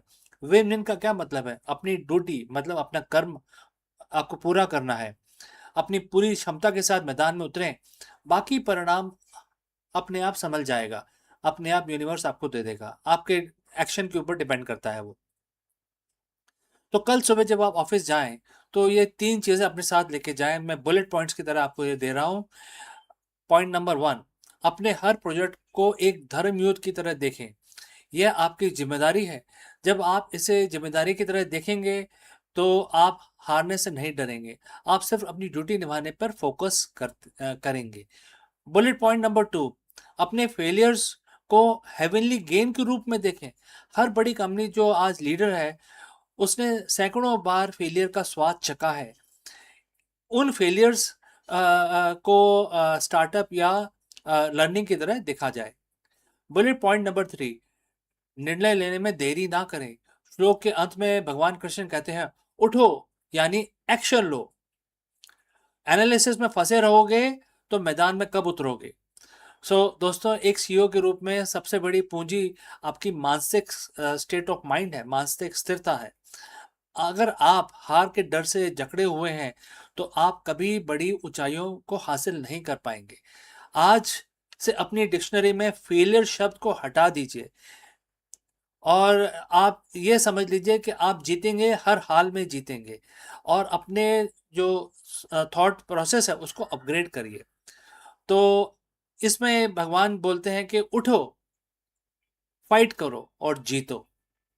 अगर आपको यह विन विन श्लोक का जो इम्प्लीमेंटेशन है बिजनेस फील्ड में अगर पसंद आया है तो कमेंट करके ये लिखें कि मैं तैयार हूं, और हाँ मैं तैयार हूं, ये कमेंट करके आप मेरे पास भेजें। और अगर आपको लगता है कि गीता का ज्ञान बिजनेस में उतारने के लिए आप और डिटेल चाहते हैं तो जरूर हमसे संपर्क करें। My name is CK. जल्दी ही मिलता हूं दूसरी सीख लेके आपके साथ। तब तक उठो, लड़ो और जीतो। धन्यवाद।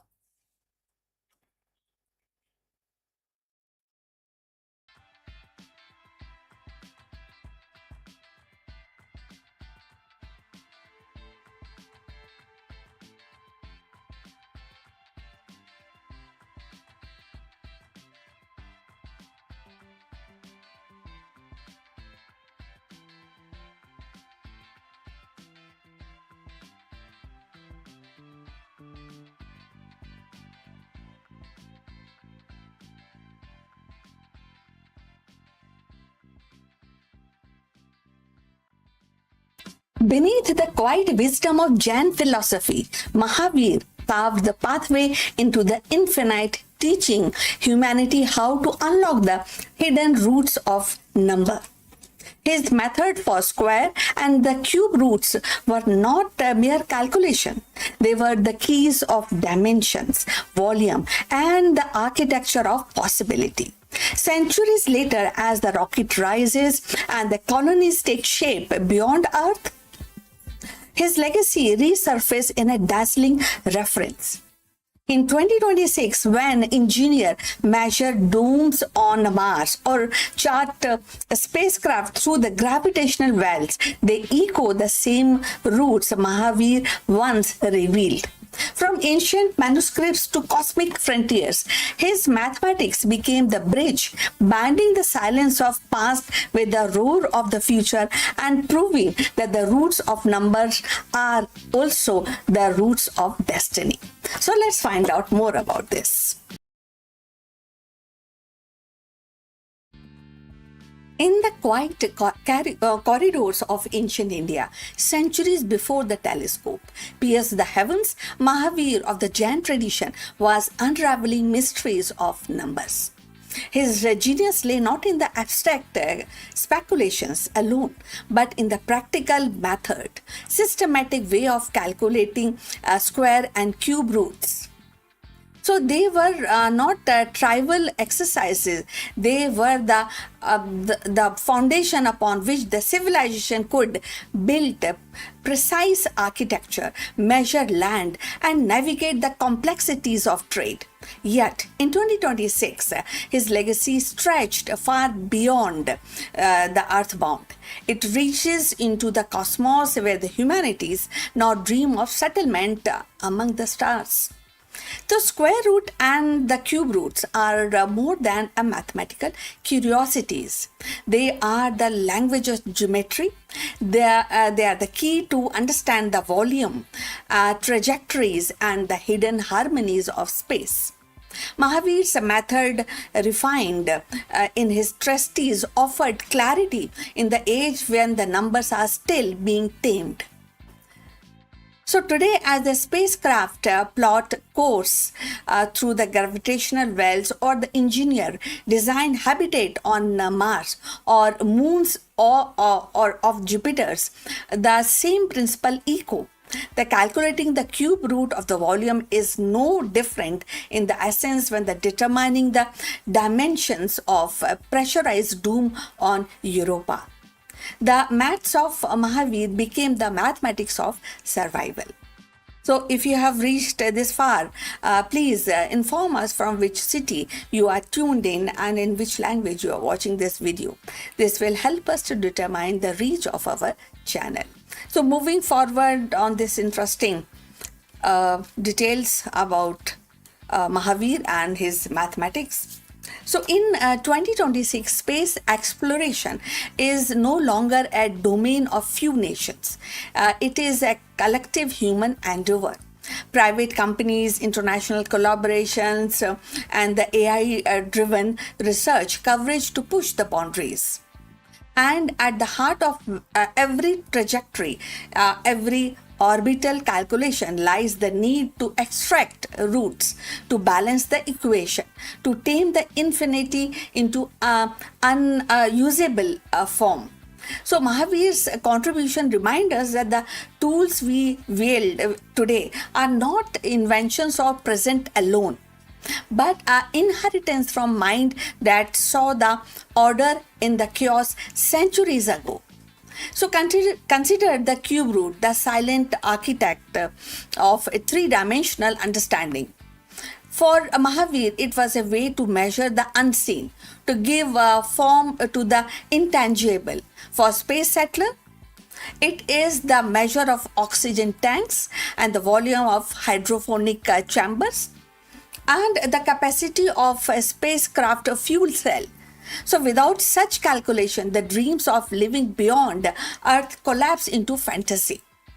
With them, it becomes the engineering. Mahavir's roots are the root of possibilities. But beyond the technical lies the philosophical also. Now, the Jain thought, with its emphasis on non-violence and multiplicity of viewpoints and the cosmic order, offers a moral compass for faring humanity. As we extend settlement into the alien world, the question is not only how we calculate, but how we coexist. So going forward, with coexist with each other. With ecosystem we may encounter, with the responsibilities of stewardship. Mahavir's mathematics was born of worldview that sought harmony, and in 2026 harmony is vital as propulsions. The story of Mahavir is not confined to the dusty manuscript. It is alive. It is in the algorithm guiding the rovers, in the simulations of planetary bases, in the AI models of predicting cosmic weather. So his square roots and the cube roots are the silent equations behind every launch, every orbit, every settlement. So they remind us that the future is built on the past, that the stars we reach for are illuminated by the wisdom of those who first taught us to measure. So, as humanity prepares to plant its flag beneath the twin suns or the Martian soil, Mahavir's legacy whisper through the numbers that the roots are not merely calculation but pathways from earth to sky, from ancient thoughts to futuristic settlement. And in 2026, as rockets rise and the colonies take shape, we are not just exploring space, we are expanding the vision of Jain mathematician who saw in numbers the architecture of infinity, of destiny. So as humanity prepares to carve the settlements beyond Earth, Mahavir's legacy reminds us that the roots of numbers are also the roots of progress.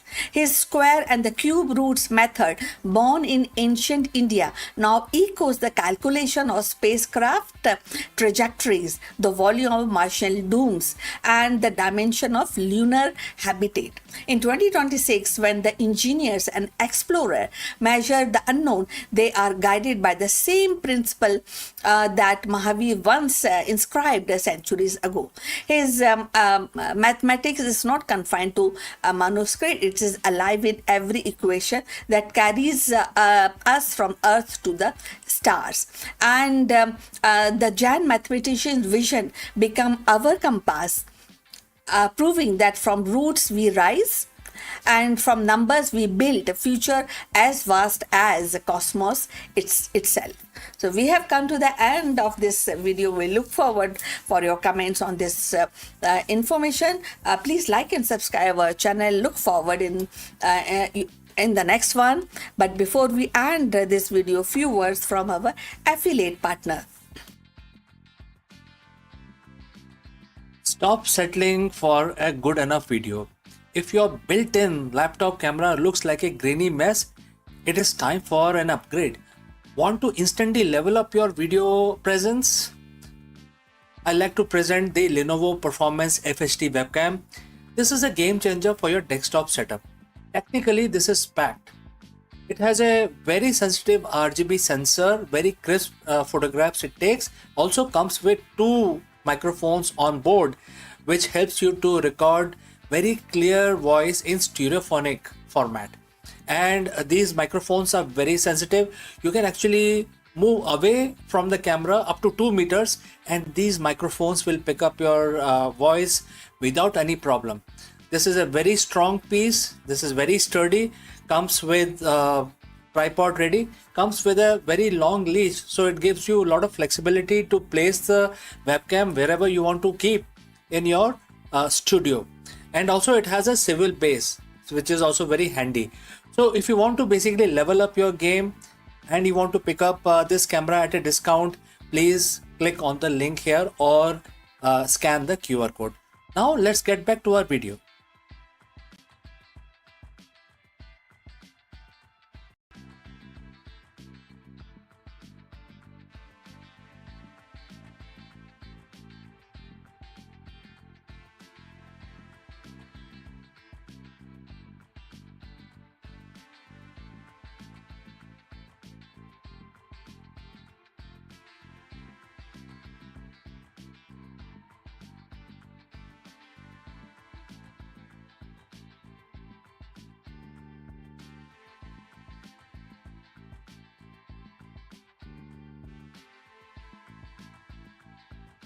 Long before silicon chips and rocket engines, India's rishis and scholars were sketching the blueprint of science in verses and in logic. From Pingla's binary rhythm to Aryabhat's celestial equation, their insight became the hidden code of modern progress. What we call algorithm, astronomy, rocket science. Today, and were once seeds planted in the fertile soil of ancient wisdom in India. To revisit their contribution, we should understand that it is not just a history, it is a reminder that the future was imagined centuries ago, and we are still living in their unfolding vision. So let's find out more.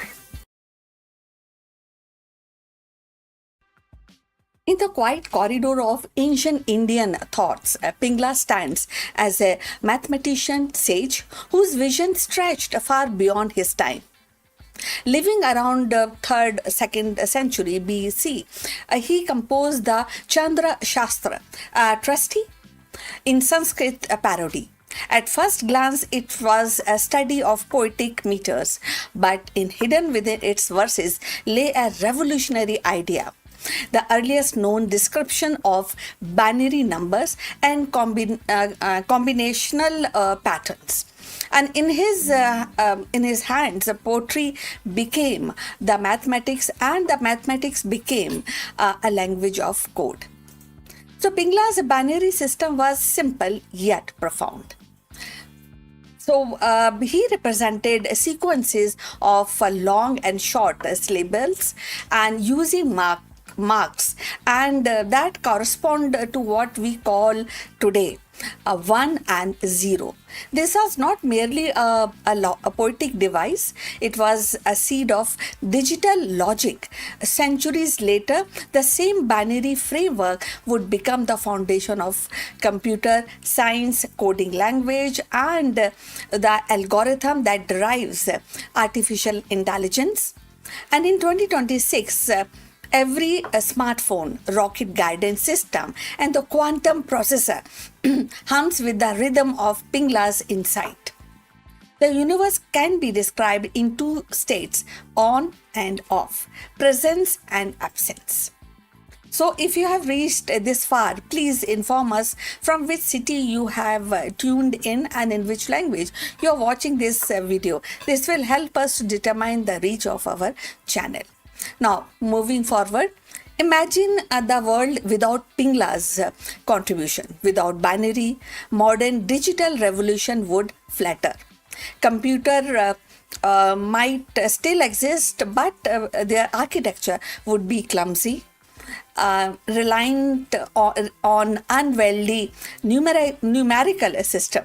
Rocket science, which depends on precise coding, error-free communication, would stumble. The artificial intelligence, which thrives on binary logic, would be delayed maybe by centuries. The absence of Pingla's vision would mean a world where the progress limps and instead of leaps. So where the dream of space exploration and the digital connectivity remain distinct. So in 2026, his relevance is sharper than ever. As scientists push boundaries in quantum computing, they still rely on binary as the bedrock of classical computation. Rocket science pierce the sky, and their guidance system echoes Pingla's binary rhythms. As artificial intelligence learns, adapt, and evolve, it does so through the string of 1 and 0, the same language Pingla first sketched in the poetic form. His work reminds us that the most advanced technologies are often born from the simplest truth. Modern scientists owe him a gratitude. Every programmer writes code, every physicist modeling particles, and every engineer designing spacecrafts stand on the shoulders of Pingla. His binary vision transformed poetry into mathematics, mathematics into logic, and logic into digital universe. To thank him is to acknowledge that the progress is not only building in the labs or observatories, but also in the mind of sage who saw pattern in verses, numbers in rhythm. Pingla's legacy is reminded that the science is not bound to by any time. His binary system, conceived in an age of oral tradition, poetic recitation, and now drive the engines of rocket science and the algorithm of artificial intelligence. In every line of code, in every rocket launch, in every digital heartbeat of 2026, Pingla's voice resonates. He showed us that the simplicity is the key to infinity, and that form two symbol 1 and 0, the universe of knowledge can unfold. So, the legacy of India's ancient scientists is not confined to dusty manuscripts or forgotten verses. It is actually pulses through every circuit, every rocket launch, every equation written today. Without their vision, the binary code of Pingla, the celestial map of Aryabhat, or the medicinal insight of Charak, our modern world would be poorer. And their wisdom remind us that the progress is not born in isolation, but carried forward by generation who dare to imagine beyond their age. As we step into 2026 and beyond, every scientist, coder, explorer, actually owns a silent gratitude to these rishis of reason, for their lit the first spark of discovery that now fuels the engines of science and rocket flights. And in their echoes, we find our future. So we have come to the end of this video. Look forward for your comment on this subject, and please like and subscribe our channel, and we'll see you in the next one. But before we end, few words from our affiliate partner. Stop settling for a good enough video. If your built-in laptop camera looks like a grainy mess, it is time for an upgrade. Want to instantly level up your video presence? I like to present the Lenovo Performance FHD webcam. This is a game changer for your desktop setup. Technically, this is packed. It has a very sensitive RGB sensor, very crisp photographs it takes. Also comes with two microphones on board, which helps you to record very clear voice in stereophonic format. And these microphones are very sensitive. You can actually move away from the camera up to 2 meters, and these microphones will pick up your voice without any problem. This is a very strong piece. This is very sturdy. Comes with tripod ready. Comes with a very long leash, so it gives you a lot of flexibility to place the webcam wherever you want to keep in your studio. And also it has a swivel base, which is also very handy. So if you want to basically level up your game and you want to pick up this camera at a discount, please click on the link here or scan the QR code. Now let's get back to our video.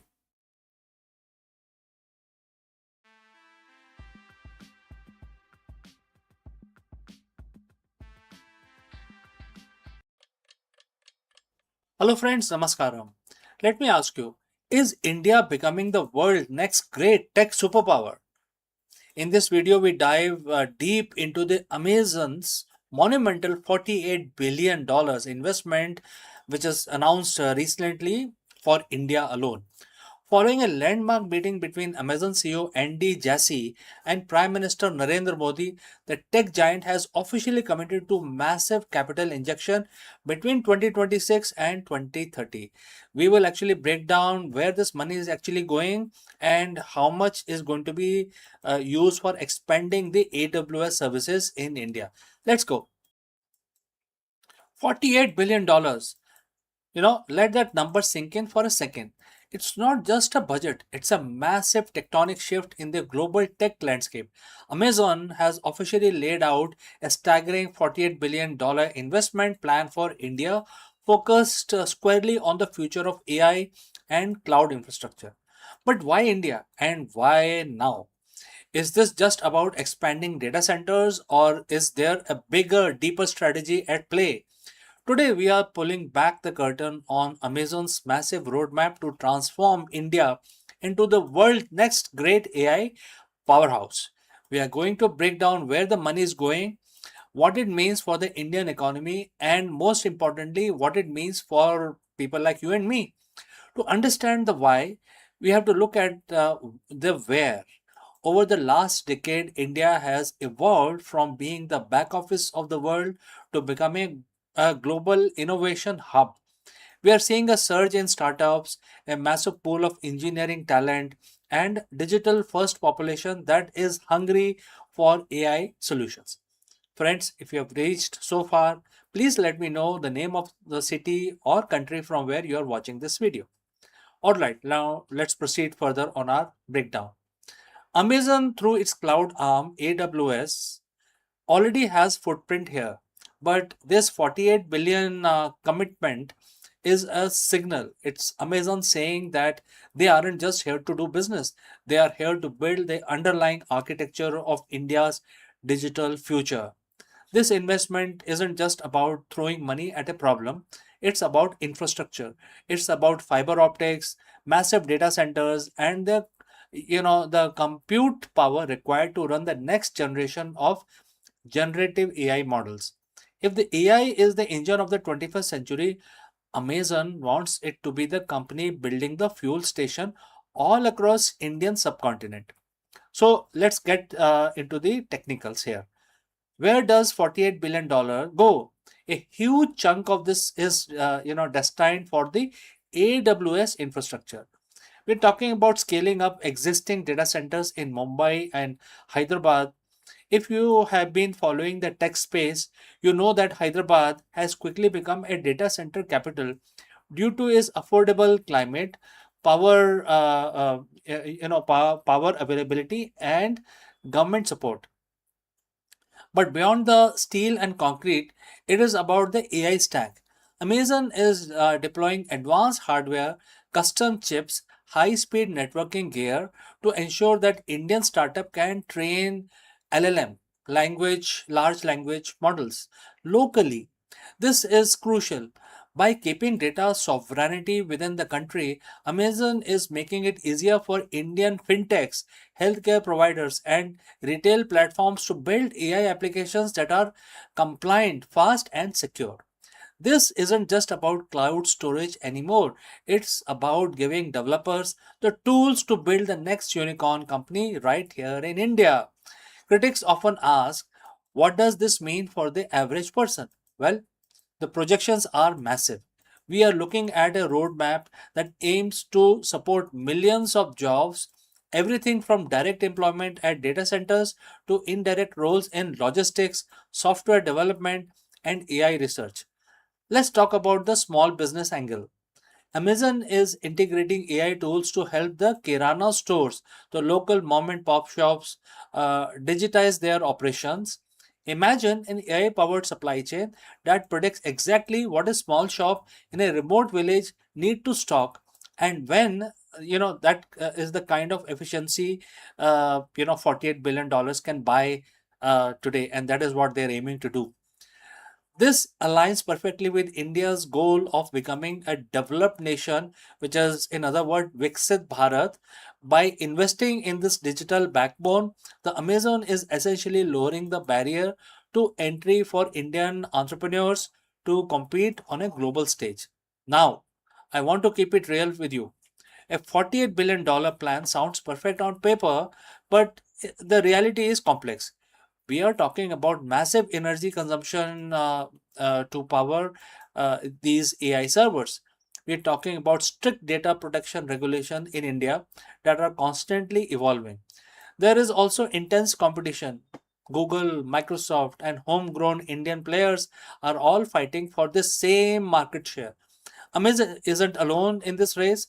The success of the investment depends on how well Amazon navigates the local regulatory landscape and effectively, they can bridge the AI divide, ensuring that this tech rich is not just the big in the big metros like Bengaluru or Hyderabad, but tier 2, tier 3 cities as well. At the end of the day, Amazon's $48 billion move is a long term play. They are betting that India's digital economy will not just grow, it will explode. If they get this right, they aren't just selling cloud services, they are becoming the invisible foundation of the entire nation's digital infrastructure. So, friends, what do you think? Is $48 billion enough to make India the global leader in AI, or there are hurdles we aren't talking about yet? Drop your comments below. I read each and every single one of you. You know that already. Don't forget to like this video if you learned something new, and hit that subscribe button to keep up with the future of the tech. I'm CK, and I will see you again in the next one.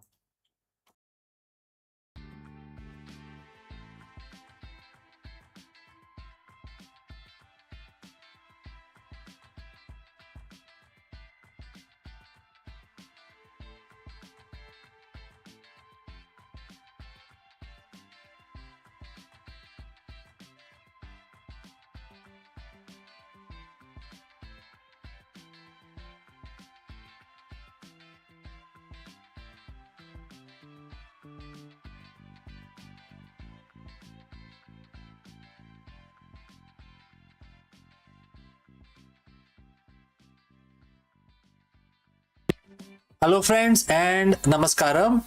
It is officially happening now. After months of intense speculation, Space has filed its S1 prospectus with the SEC, setting the stage for what is projected to be the largest initial public offering, which is also known as IPO, in the history of mankind.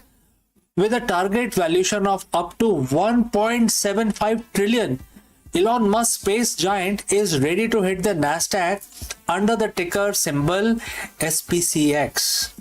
In this video, therefore, we break down everything you need to know about the upcoming SpaceX IPO, including the critical dates you need to mark on your calendar and how retail investors can potentially participate. Let's go. For years, it was just a rumor, a what if conversation on the message boards. But today, the conversation is over. SpaceX has finally filed its S1 prospectus with the SEC, and we are witnessing what is arguably the most significant capital market event of the decade. We're talking about a company that has already changed the physics of rockets and space travel, now aiming for a 1.75 trillion valuation on the Nasdaq. I'm talking about the SpaceX IPO, and the ticker symbol is SPCX. And this is expected to hit the market as early as June 12th, 2026. So friends, if you've reached this far, please inform us from which city you have tuned in and in which language you are watching this video. This will help us determine the reach of our channel. Alright, let's proceed further. For a long time, Elon Musk was adamant SpaceX would stay private until we had a stable, functioning Mars colony. So, what changed? The scale of ambition. Basically, SpaceX isn't just launching rockets anymore, it's an integrated powerhouse. Following the merger with XAI, the company is positioning itself as the backbone of space-based AI infrastructure. With a planned roadshow kicking off around June 4th, the company is looking to raise up to 75 billion to fuel its next phase of growth. So when you buy SPCX on the Nasdaq market, you aren't just buying rockets, you're buying a massive interconnected portfolio. What this portfolio contains? First, the Starlink, which is the crown jewel. It's profitable and currently drive massive chunk of company's revenue. Next, launch services, dominating the global market with securing crucial government and defense contract. Basically, if anybody has to send their spacecraft or satellite to space, SpaceX is one of the best viable option. Third is the Starship itself, the key to lowering cost and enabling future Moon and Mars mission. Therefore, Starship is a major product line from SpaceX. And lastly, the XAI integration, adding a layer of artificial intelligence that aims to build data centers in space. It isn't all smooth sailing. There is significant controversy regarding the governance structure. Reports indicate a dual class share structure where Class B shares, mostly held by Musk and the insiders, carry 10 votes per share, while the public Class A shares carry only 1 vote. The institutional investors have already voiced concerns about this level of concentration, noting that Musk will retain roughly 79% of the voting power. Add in the challenge of Musk juggling Tesla, X, Neuralink, and XAI, and you have some serious questions about where his focus truly lies. If you are a retail investor, this is what you have been waiting for. With the Nasdaq listing, direct exposure to the space economy is finally within reach. However, proceed with caution. IPOs, especially one with much hype, are notoriously volatile. Analysts are warning that you should look past the Musk factor and dive deep into the financials. Are you paying for the current reality, or are you paying for the next 20 years of projected growth? I mean, that's a very important question that every investor must contemplate. The countdown is officially on. Whether this becomes the IPO of the century or the cautionary tale, one thing is certain: the way we view the space, data, and the stock market is about to change forever. Keep an eye on the June 12th date, and as always, do your own due diligence before jumping into the stratosphere. My name is CK, and I will see you very soon in the next deep dive. Before I go today, however, a word about our affiliate partner. Stop settling for a good enough video. If your built-in laptop camera looks like a grainy mess, it is time for an upgrade. Want to instantly level up your video presence? I like to present the Lenovo Performance FHD webcam. This is a game changer for your desktop setup. Technically, this is packed. It has a very sensitive RGB sensor, very crisp photographs it takes. Also comes with two microphones on board, which helps you to record very clear voice in stereophonic format. And these microphones are very sensitive. You can actually move away from the camera up to 2 meters, and these microphones will pick up your voice without any problem. This is a very strong piece. This is very sturdy.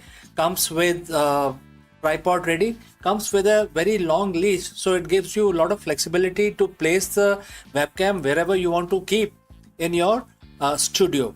And also it has a swivel base, which is also very handy.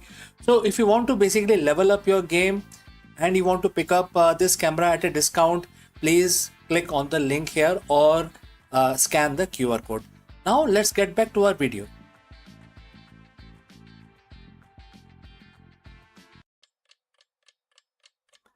Hello friends, Namaskara. In an era where the CEOs are obsessed with analytics, KPIs, and AI driven insights, there is a fundamental element of business and humanity itself that numbers simply cannot quantify. Therefore, in this video, we explore the profound leadership lessons that we learn from Bhagavad Gita. And we will actually discuss one particular verse which describes the soul as something amazing to witness yet impossible to fully decode, serves as a powerful metaphor for the CEO's blind spot. Let's go and discuss this further. As CEOs, we live by numbers. We are trained to believe that if we can measure it, we can manage it. We optimize our supply chain, we do A and B tests, and we also test our marketing. We use AI to predict market shifts. We pride ourselves on being data driven. But let me ask you a simple question. How often have you made a perfect decision based on all the available data only for it to, fail sometime later because of something which you missed and that was intangible? Maybe it was a culture issue, you didn't see it coming, or sudden shift in consumer feelings that no spreadsheet could capture. Today, I want to talk about your biggest professional blind spot. It is not a lack of data, it is the mistaken belief that data is the only reality. We are going to look at this through the lens of an ancient wisdom, a verse from Bhagavad Gita that suggests there are dimensions of reality that remains by definition beyond our decoding. So friends, if you have reached this far, please let us know from which city you have tuned in, and you know which language you're watching this video. This will help us determine the reach of our channel. All right, let's look at the verse now. In this verse, the text describes the nature of the soul, which is the essence of a person or the inner spark, using three words.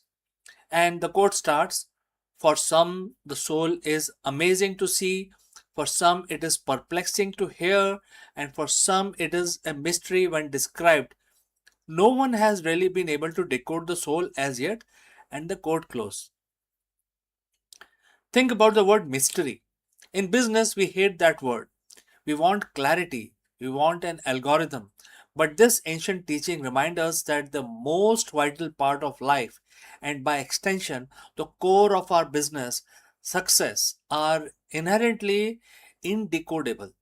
You cannot put a human soul, a leader's intuition, or the spark of the innovation into a KPI report. So, why is this CEO's blind spot? Because when we try to decode our team as if they are the machines, we lose them completely.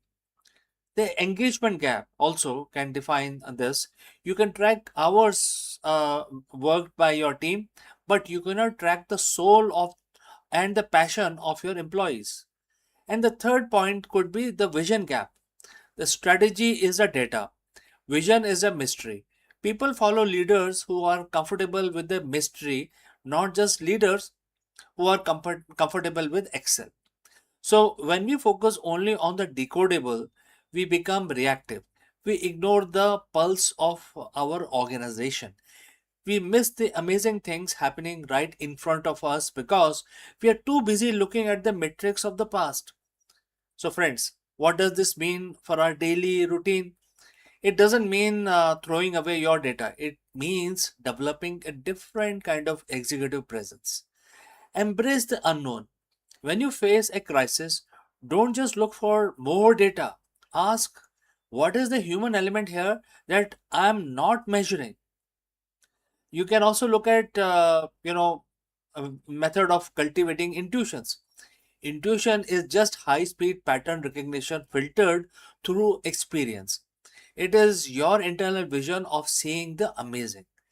You could also consider, the space itself, which holds the mystery. If your team feels like they are line items, they feel they will perform like line item itself because that's what they believe. If you treat them as a part of a mystery that is still unfolding, that is unique and valuable. You tap into their true potential. The Bhagavad Gita tells us that the soul is a mystery, and it is beauty also. Maybe your business is too in a similar fashion. Stop trying to decode everything. Start embracing the mystery, and that is where the real growth will happen. So, friends, my name is CK. Thanks for watching. And if this shift your perspective today, subscribe for more ways to lead with both clarity and humanity. And I will catch you again in the next one.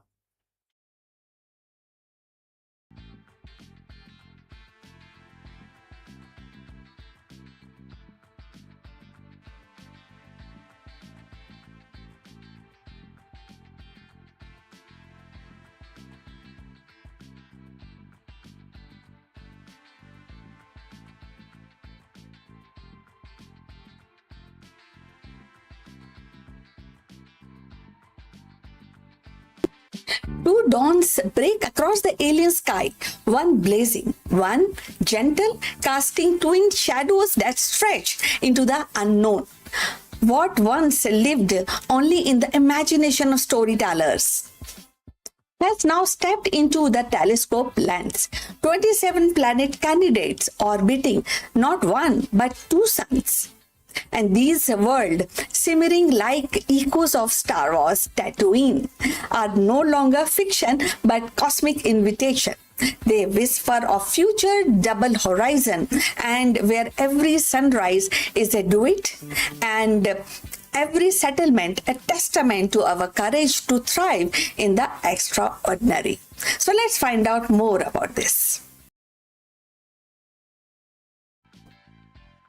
Imagine standing on alien soil, the horizon painted not by one dawn, but two.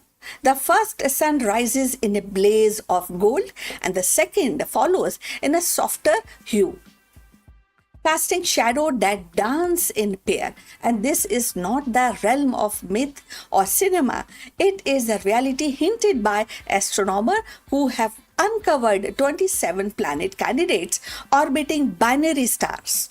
World of Twin Sun echoing the dreamscape of Star Wars Tatooine now stepped into the realm of science.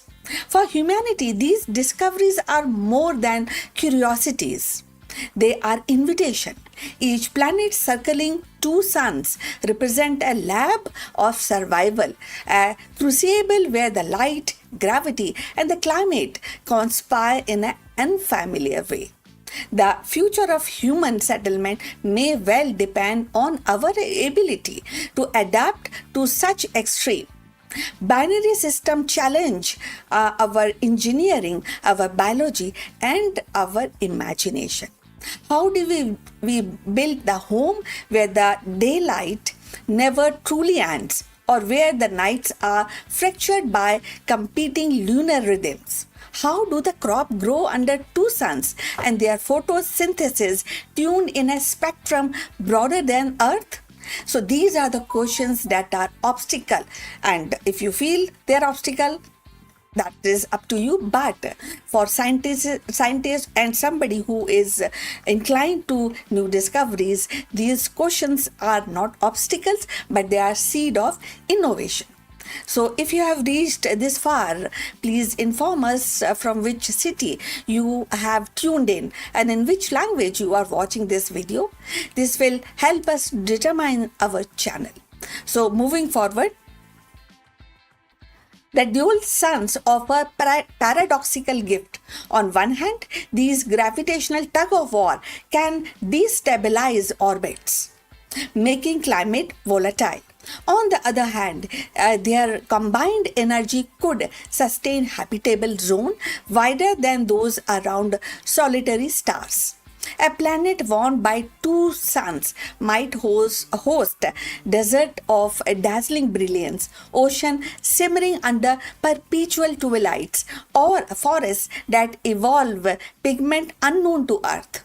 For settlers, survival would mean harnessing these abundance. Solar array tuned to twin frequencies, agriculture adapted to relentless light, and architecture designed to shield the channel heat. So, but beyond the survival lies culture. Imagine the myth born under binary skies. Children raised to see two dawns as a symbol of resilience. Poet describing love as a dance of twin flames. And scientists charting calendar by rhythm of dual eclipse. So human settlement is not only about biology, it is about meaning. And these words promises meaning in abundance. The discovery of 27 such candidates is a reminder that our galaxy is not uniform. It is diverse, it is unpredictable and generous. Each binary system is a stage where the humanity might rehearse its next act. Colonies under twin suns could become outposts of resilience, teaching us to thrive in the condition once thought to be impossible. They could serve as a way station for a deeper journey, stepping stones and towards galactical citizenship. The future of the settlement among the twin suns is not guaranteed. It is earned. So, it actually will demand technologies that tame chaos, philosophies that embrace duality, and courage that sees opportunities in strangeness. So, yet the history shows that humanity thrives when they're challenged, and from desert to poles, from oceans to orbit, we have always actually turned the unfamiliar into the home. So, and as the telescope unveil these twin sun world, humanity stands at the threshold of possibilities. That the double dawn are not just a spectacle of light, they are symbol of resilience, of future where we learn to thrive in the extraordinary. Each of these 27 planets is a reminder that the universe is vast, generous, and waiting to settle beneath to sun is to embrace duality, to craft a new myth, and to prove that our spirit is as boundless as the sky we seek. The twin horizon rise, and with them the promise of civilization, unafraid to call the impossible as home. So we have come to the end of this information, this video. Look forward for your comments, and thanks for watching. Please like and subscribe our channel, and see you in the next one. But before we end, few words from our affiliate partner. Stop settling for a good enough video. If your built-in laptop camera looks like a grainy mess, it is time for an upgrade. Want to instantly level up your video presence? I like to present the Lenovo Performance FHD webcam. This is a game changer for your desktop setup. Technically, this is packed. It has a very sensitive RGB sensor, very crisp photographs it takes. Also comes with two microphones on board, which helps you to record very clear voice in stereophonic format. And these microphones are very sensitive. You can actually move away from the camera up to 2 meters, and these microphones will pick up your voice without any problem. This is a very strong piece. This is very sturdy. Comes with tripod ready. Comes with a very long leash, so it gives you a lot of flexibility to place the webcam wherever you want to keep in your studio. And also it has a swivel base, which is also very handy. So if you want to basically level up your game and you want to pick up this camera at a discount, please click on the link here or scan the QR code. Now let's get back to our video.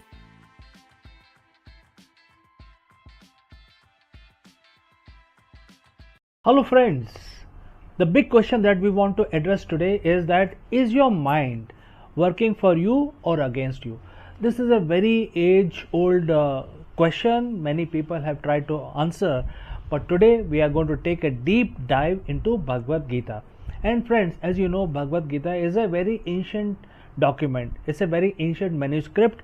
However, ancient or not, it offers a timeless wisdom for the modern CEOs and entrepreneurs. And in fact, this particular question is beautifully answered in one of the verse which every modern CEO and entrepreneur must hear and see. So let us take the deep dive and try to answer this very profound question, which is about your mind. Let's go.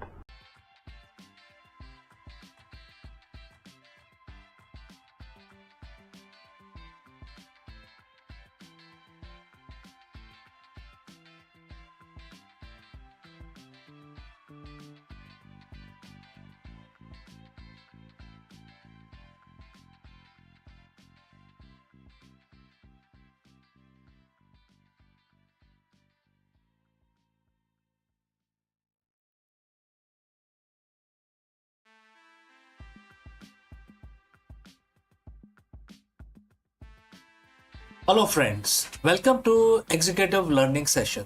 In today's high pressure corporate world, CEOs are often obsessed with the quarterly reports. But what if focusing less on the result actually would lead to better performance? That's a very big and profound question. Therefore, today in this video, we break down the profound leadership wisdom of Bhagavad Gita. And we will also explore how it serves as a blueprint for the modern mindful executives. We explore the concept of Karma Yogi, a leader who performs their duty with intense focus and excellence without becoming slave to the result. So, therefore, friends, stick around with this thought and let's explore this further. Picture this, it's 11 p.m. on a Sunday and you're starting working at a spreadsheet. You have got a quarterly board meeting in 48 hours. The numbers aren't where they need to be and your heart is racing. Your sleep is now non-existent and your identity, your very worth as a leader is tied entirely to the bottom right cell of the screen, right? This happens to everybody, isn't it? Well, we have been taught that the greatest leader who you must be result driven. We must obsess over KPIs, exit strategies, and stock prices. But here is a paradox: the more tightly you grip the result, the more likely you are, likely to choke the process that creates it. Today, I want to share a piece of wisdom that is 7,000 years old, yet feels like it was written for this morning market volatility. It's from the Bhagavad Gita, chapter 6, first verse of chapter 6. It is a verse that redefines what it means to be a yogi and by extension what it means to be a leader. So friends, if you have reached this far, please inform us from which city you have tuned in and in which language you are watching this video. This will help us determine the reach of our channel. Let's proceed further. So now let's look at the verse. Quote starts: a true yogi or a true renunciant is the one who performs his duty renouncing attachment to result, and not one who abandons work or the sacrificial fire. Quote close. Now, when we hear the word yogi or renunciant, we think of someone sitting on a mountain far away from emails and supply chain issues. But Bhagwan Krishna says something radical here. He says the true yogi is not the one who quits. It's the one who stopped doing the work. It's also not that. In business context, Krishna is saying you don't have to quit your job to find peace. You don't have to stop being ambitious. The sacrificial fire for CEO is the office, the factory, and the boardroom. The distinction isn't whether you work, it's how you relate to outcome of what works, etc. So what is the result paradox? So when we attach to the result, we operate from a place of fear. Fear of failure, fear of loss, fear of looking bad. When the brain is in the fear mode, the prefrontal cortex, the part of your brain responsible for high level strategy and innovation, shuts down. Attachment creates tunnel vision. You become so focused on the win that you miss the ethical red flags or the innovative pivot that could have saved your company. Attachment creates fragility. If your happiness depends on the green KPI, a red KPI will shatter your confidence completely. So Gita suggests a better way. Perform your karma, the duty at hand. Imagine the professional athlete. If a golfer is thinking about a trophy while they are, mid-swing, they will miss the shot. To win the trophy, they must forget the trophy exists and focus entirely on the mechanics of the swing. That is leading without attachment. The verse mentioned not abandoning their sacrificial fire. In ancient times, this was the literal fire of ritual. Today, for a leader, it is the energy of the action. Leading without attachment does not mean leading without excellence. In fact, it requires more excellence. When you aren't worried about how the result will make you look, you are free to be. There are several things you are free to be. First is bold, because you aren't afraid of the fallout. Second is the present, because you aren't living in the future quarter. And third is the objective, because you see the data for what it is, not what you want it to be. A true CEO, which is yogi, performs their duty because it is the right thing to do, not because it means something to, earn your bonus, etc. They treat their company as a sacrifice, a contribution to the world. So, how do we actually do this? How do we walk into the board meeting tomorrow and lead without the attachment? There are few ideas which I want to share with you. First is shift from what to how. Instead of asking, will they reach the target? Ask, are we executing this with the highest level of integrity and skill? If the process is perfect, the result is inevitable, and it's the inevitable byproduct. Second, the 5 minute de-tether. Before a high stake pitch, take 5 minutes to remind yourself, I have a right to work but not to the fruits. Tell yourself that your value as a human being is independent of this deal. Watch how much more charismatic and calm you would become before you get into the meeting. Now, the third idea is reward effort, not just outcome. So, as a leader, stop only celebrating the wins, start celebrating the karma as well. The disciplined, high quality effort, even when it doesn't lead to a win, this builds a culture of psychological safety. So, Bhagavad Gita isn't asking you to be less ambitious. In fact, it is asking you to be freer. So, when you stop being a slave to the result, you become master of your actions. You will become unshakable executive. You will still show up, and you still, the light of fire, and you still do the work, but you do it with a smile, knowing that while you cannot control the wind, you can always control how you set your sail. So, friends, what do you think? Thank you for your time. Thank you for joining live. Let's go back to the fire and do the work. And if you have any questions, please feel free to send it across. Before I wind up this session, a word about our affiliate partner. Stop settling for a good enough video. If your built-in laptop camera looks like a grainy mess, it is time for an upgrade. Want to instantly level up your video presence? I like to present the Lenovo Performance FHD webcam. This is a game changer for your desktop setup. Technically, this is packed. It has a very sensitive RGB sensor, very crisp photographs it takes. Also comes with two microphones on board, which helps you to record very clear voice in stereophonic format. And these microphones are very sensitive. You can actually move away from the camera up to 2 meters, and these microphones will pick up your voice without any problem. This is a very strong piece. This is very sturdy. Comes with tripod ready. Comes with a very long leash, so it gives you a lot of flexibility to place the webcam wherever you want to keep in your studio. And also it has a swivel base, which is also very handy. So if you want to basically level up your game and you want to pick up this camera at a discount, please click on the link here or scan the QR code. Now let's get back to our video.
Friends, is a new trade war which is dubbed as 2.0 beginning?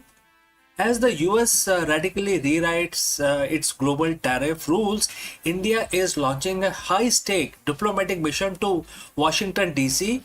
And therefore, in this video, we dive deep into why an Indian delegation led by Chief Negotiator Mr. Darpan Jain is rushing to US capital on April 20th, 2026 to save $1 billion trade deal. So, what is happening now? Well, the trade landscape between the world's two largest democracies has shifted overnight following a landmark US Supreme Court ruling that limited the president's emergency tariff powers. The Trump administration has introduced a new 10 to 15% global surcharge under Section 122 of the Trade Act. Now, this move has effectively reset the 18% tariff framework India and US agreed upon during the early February 2026. Now, India is fighting to maintain its competitive edge as other global players face the same flat rate. Let us discuss this further. On February 7th, 2026, the world thought the trade war between India and the US was finally over. Headlines around the globe announced the breakthrough. Washington would slash tariff on Indian goods to be a flat 18%, and in exchange the trade king and the Make in India giant would enter a new era of cooperation. But in the global politics, nothing is final until the ink is dry. Fast forward to today, that 18% deal, it's practically on the paper shredder right now. Why? Because of the US Supreme Court just dropped a legal bombshell that stripped the president of his emergency tariff powers. In response, the Washington has hit the reset button, rewriting the global trade playbook with a brand new 10% global surcharge. So friends, if you have reached this far, please inform us from which city you have tuned in and in which language you are watching this video. This will help us determine reach of our channel. Alright, let's proceed further. Now, as you watch this, a high-level Indian delegation led by Chief Negotiator Mr. Darpan Jain is on a plane to Washington, D.C. They would land on April 20th, and their mission would be to save India's 87 billion export market from being swallowed by a trade war 2.0. To understand why India is rushing to DC, we have to look at what happened in the courts. For over a year, the Trump administration used the International Emergency Economic Power Act (IEEPA) to slap reciprocal tariffs on countries including India. But on February 20th, 2026, the US Supreme Court ruled 6-3 that the president cannot use this act to raise revenue generating tariffs. It was a massive rebuke of the executive power. Overnight, the legal foundation for the India-US deal, the one that promised an 18% rates, evaporated. The administration had to halt all IEEPA collections. But if you think this means free trade is back, think again. The administration immediately pivoted to Section 122 of the Trade Act of 1974. This is a global surcharge of 10% on all imports from all countries to address international payment problems. It's valid for 150 days. You might be asking, wait, if the new US tariff is only 10%, isn't that better for India than 18% they agreed to in February? So on paper, yes, but in the world of trade, it is all about comparative advantages. Under the old deal, India was going to pay 18% while its competitor like China or Vietnam might have been paying 25% or even 50% in certain cases. The gap made Indian goods cheaper. But under the new Section 122, everyone pays 10%. Suddenly, India loses its special edge. Furthermore, there is the Section 301 threat. While the 10% global tariff is a temporary fix, the US Trade Representative USTR has launched a fresh investigation into 16 economies, including India. These probes are looking into forced labor and unfair practices. If these investigations go south, India could face even higher punitive tariffs on top of the 10%. And this is why Mr. Darpan Jain and his team are in Washington this week. They aren't just there for coffee, they are there to finalize the bilateral trade agreement and the legal text. And here are the three main fires they need to put out. First is the solar crisis. The Indian solar module exports to US have already crashed by 35% this year due to fluctuating duties. India needs a stable long-term rate to protect its growing green energy industry. Number two, the Russian oil factor. The US previously hit India with punitive duties because of the India's purchase of Russian oil. While some of those rolled back in February, the new section, which is 301 probe, could bring them back under a different name. And third is the big ticket energy deal. So in exchange for lower tariff, India is looking at buying massive amount of US LNG and nuclear tech. This energy for export swaps is the heart of the deal. India isn't just waiting on the Americans, while DC talks are happening, Commerce Secretary Mr. Rajesh Agrawal has confirmed the 2026 roadmap. And it's very interesting. First is the India UK FTA, expected to go live in May 2026. Second is the India New Zealand FTA, set to be signed in April, especially on April 27. Third is the EU and Oman FTA. Negotiations are in full swing and final stages. So India is essentially telling Washington, we want to be your partner, but we aren't putting all our eggs in one basket. With the trade deficit between the two nations narrowing down to 34 billion from 40 billion last year, India has some leverage, but the US is playing the hardball. The next 72 hours in Washington will determine the future of your wallet as well as my wallet. From the price of iPhone, even though it is assembled in India, to the cost of Indian textiles and pharma in the US, everything is on the line. Is this the start of a trade war 2.0, or it is just growing pain of a new America first architecture? One thing is certain, the era of easy, predictable global trade is over. So friends, what do you think? Should India stand its own ground, or should it offer more concessions to secure the US market? Let me know in the comments below.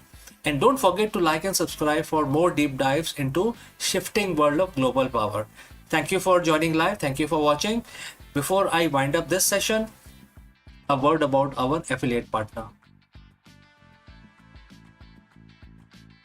Stop settling for a good enough video. If your built-in laptop camera looks like a grainy mess, it is time for an upgrade. Want to instantly level up your video presence? I like to present the Lenovo Performance FHD webcam. This is a game changer for your desktop setup. Technically, this is packed. It has a very sensitive RGB sensor, very crisp photographs it takes. Also comes with two microphones on board, which helps you to record very clear voice in stereophonic format.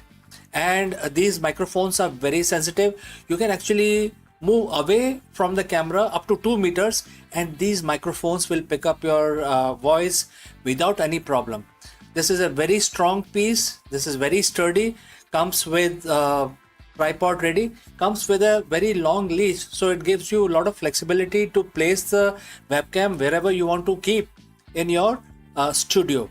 And also it has a swivel base, which is also very handy.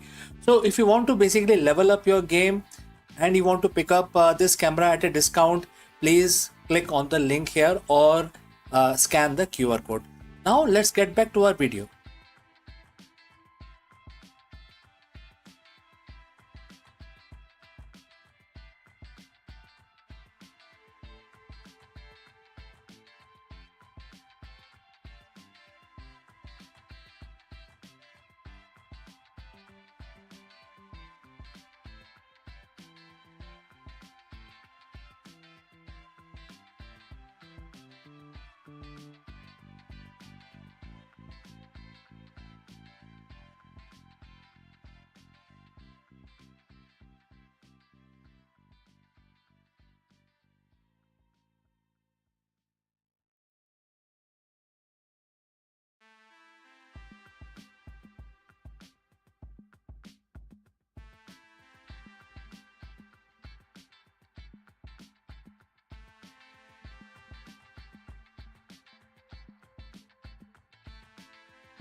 Stop.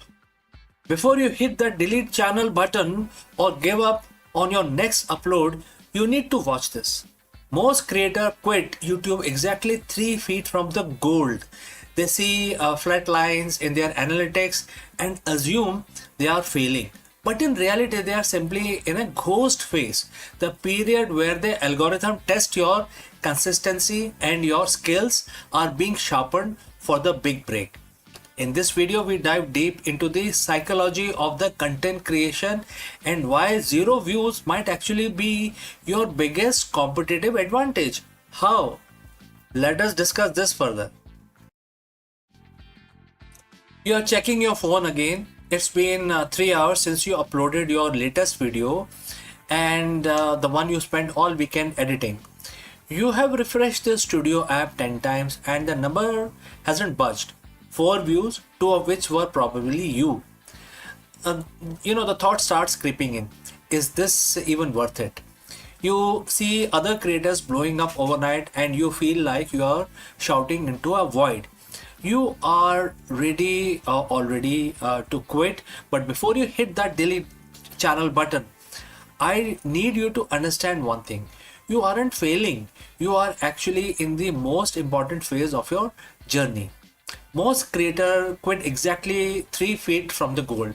Today I'm going to show you why nobody is watching is actually your secret weapon and why your biggest breakthrough is like hidden right behind the urge to give up. Let's dive in. But before, if you have reached this far, please inform us from which city you have tuned in and in which language you are watching this video. This will help us determine the reach of our channel. I would also know who's watching and who's not. Alright, let's proceed further. Let's address the elephant in the room, which is the algorithm. We talk about it like it's a sentient being that hates us. It doesn't, but it's a system built on trust. When you are a new creator or you're trying to pivot, you enter what I call the ghost phase.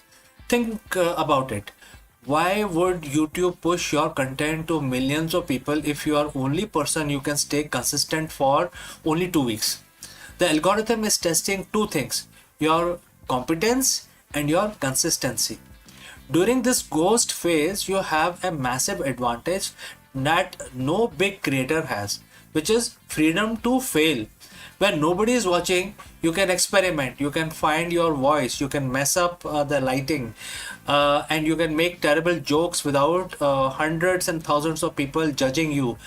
This is your training ground. You are not being ignored, you are being incubated. This is the concept from the book Atomic Habits called the plateau of latent potential.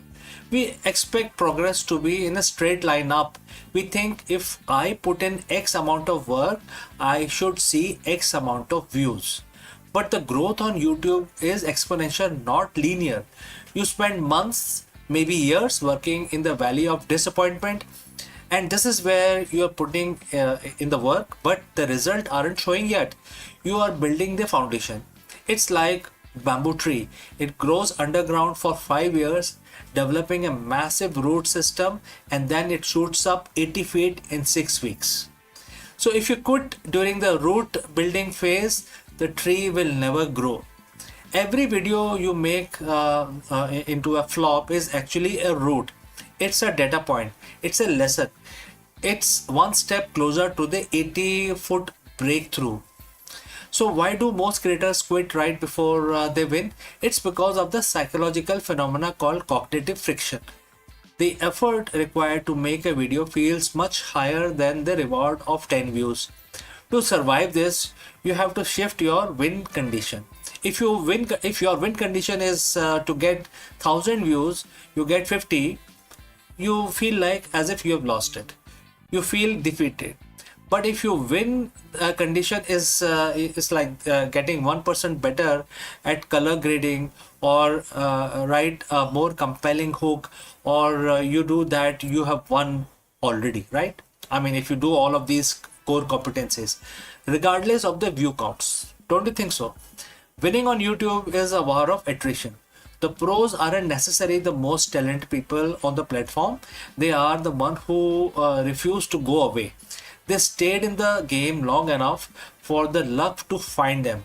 Because on YouTube, luck is just where the preparation meets the long enough timeline. Now, as a disclaimer, I'm not saying that you should keep doing exactly the same thing if it is not working. There is a difference between quitting and pivoting. If you have made 50 videos and they all have 0 views, don't quit YouTube. Change your strategy. Maybe your thumbnails are weak. Maybe your intros are too slow. Use the silence to audit yourself. When nobody is watching, you have the lowest stakes possible to reinvent yourself. Don't you think so? So ask yourself, am I making content for me, or am I making content that solves a problem or provide value for someone else? Once you align your passion with audience's need, the nobody watching problem start to disappear. The hardest part of YouTube isn't the editing or the SEO. It is the mental game. It is showing up on Tuesday morning to film a video when your last 3 uploads tanked. But remember this, every major creator you admire today, from Mr. Beast to MKBHD, had a period where they were talking, making videos, but generating zero interest, 0 views. They felt exactly how you feel right now. The only difference between them and millions of abandoned channels is that they decided to post one more time. Your breakout video is already in your head. It's coming. It's going to come. Definitely. But you can't find it cannot find you if you weren't there to upload it, right? So don't quit. Just get 1% better today. So friends, what do you think? If you have any question or if you want to know more, please leave a comment below and I will see you again in the next one. Before I take your leave, a word about our affiliate partner. Stop settling for a good enough video. If your built-in laptop camera looks like a grainy mess, it is time for an upgrade. Want to instantly level up your video presence? I like to present the Lenovo Performance FHD webcam. This is a game changer for your desktop setup. Technically, this is packed. It has a very sensitive RGB sensor, very crisp photographs it takes. Also comes with 2 microphones on board, which helps you to record very clear voice in stereophonic format. And these microphones are very sensitive. You can actually move away from the camera up to 2 meters and these microphones will pick up your voice without any problem. This is a very strong piece. This is very sturdy. Comes with tripod ready. Comes with a very long leash, so it gives you a lot of flexibility to place the webcam wherever you want to keep in your studio. And also it has a swivel base, which is also very handy. So if you want to basically level up your game and you want to pick up this camera at a discount, please click on the link here or scan the QR code. Now let's get back to our video.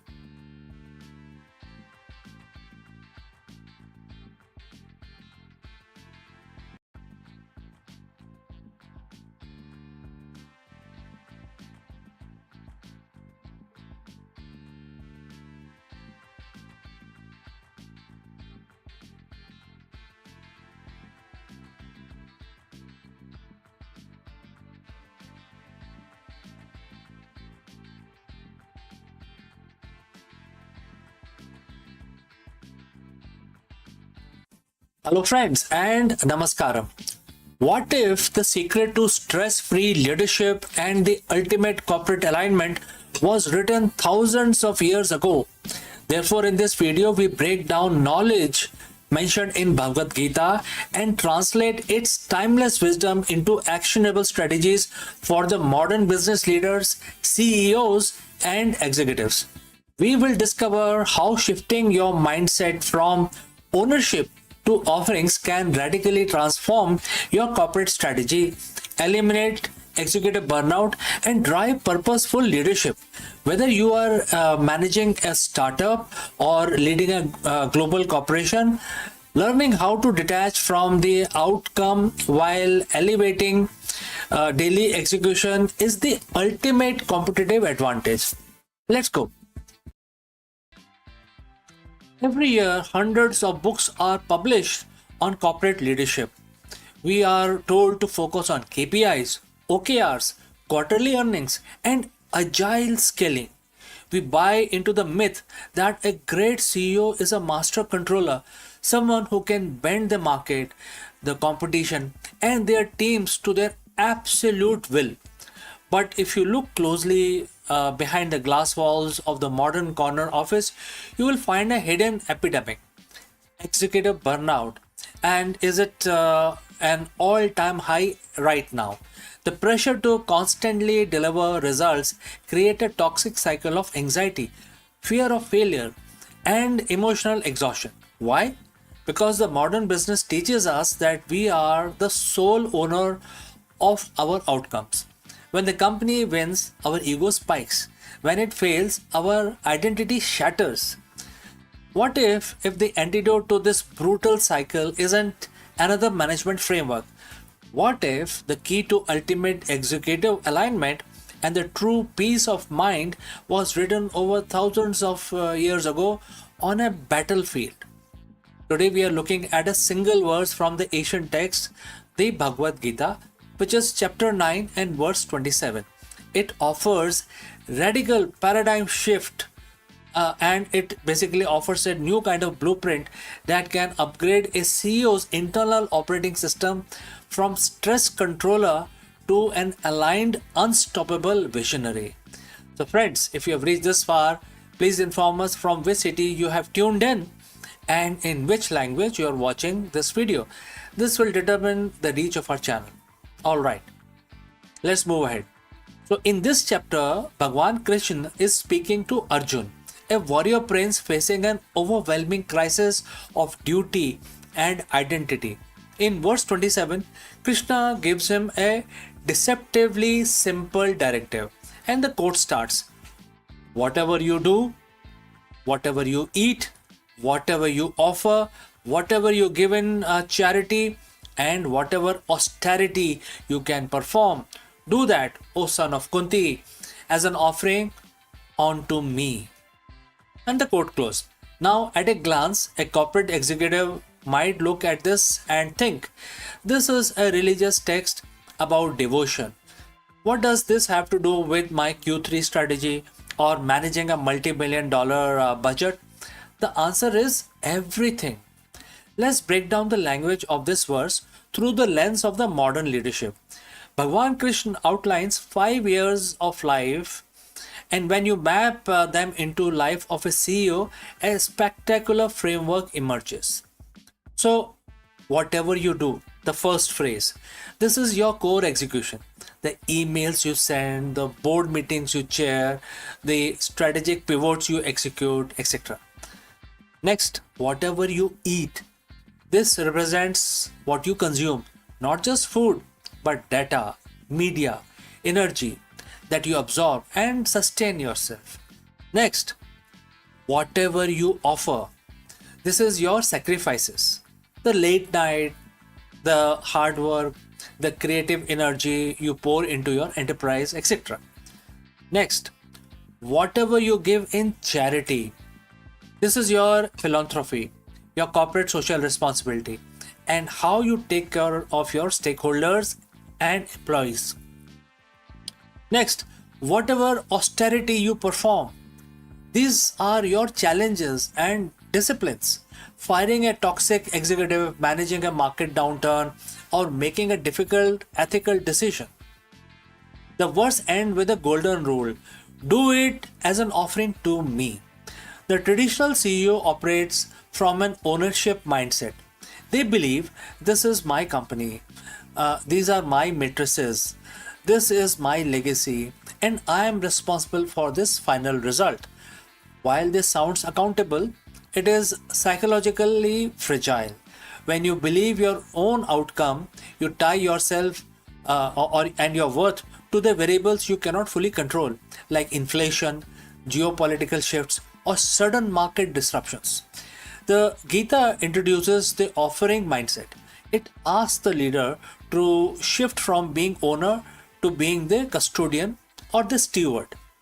So, when you treat your daily corporate duties as an offering to a higher power, whether you define that as a divine, the universe, or transcendent higher purpose, the entire nature of your work changes.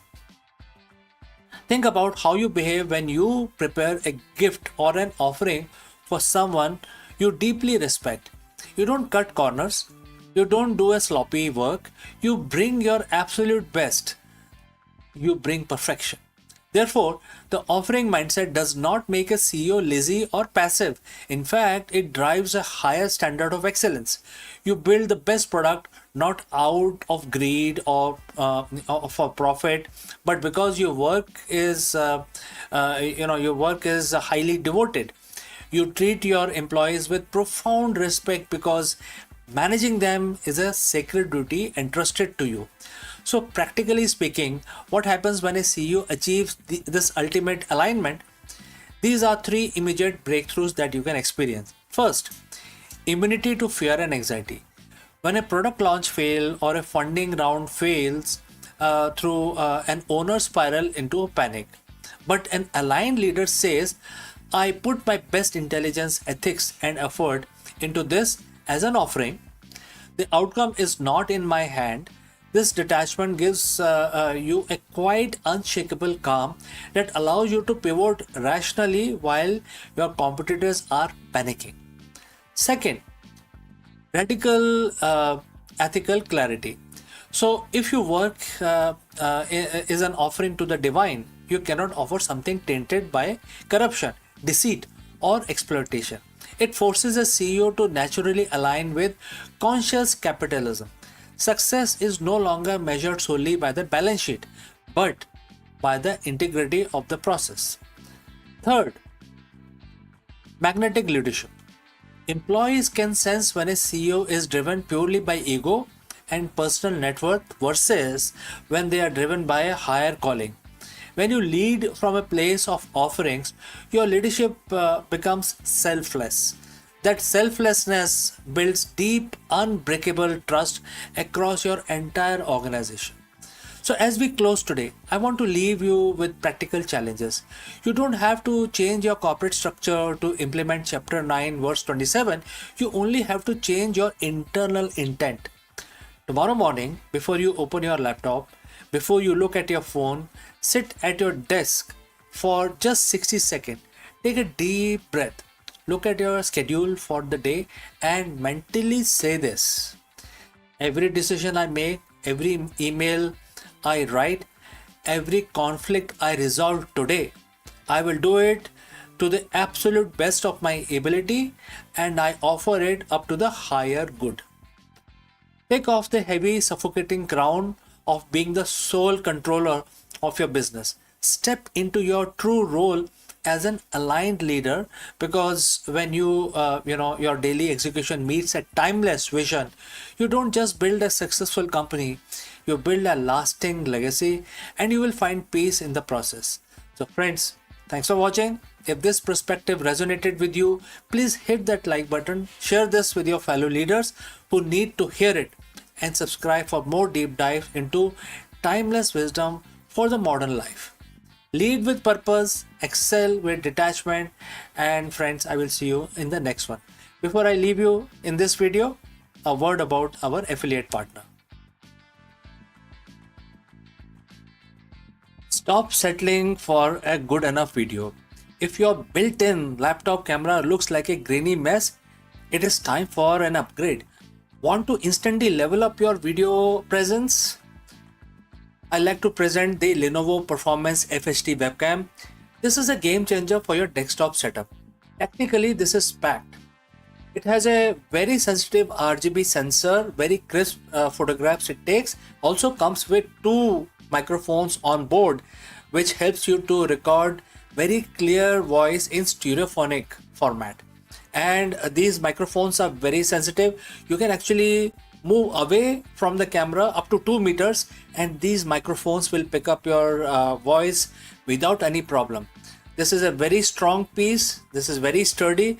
Comes with tripod ready. Comes with a very long leash, so it gives you a lot of flexibility to place the webcam wherever you want to keep. in your studio. And also it has a civil base, which is also very handy. So if you want to basically level up your game and you want to pick up this camera at a discount, please click on the link here or scan the QR code. Now let's get back to our video.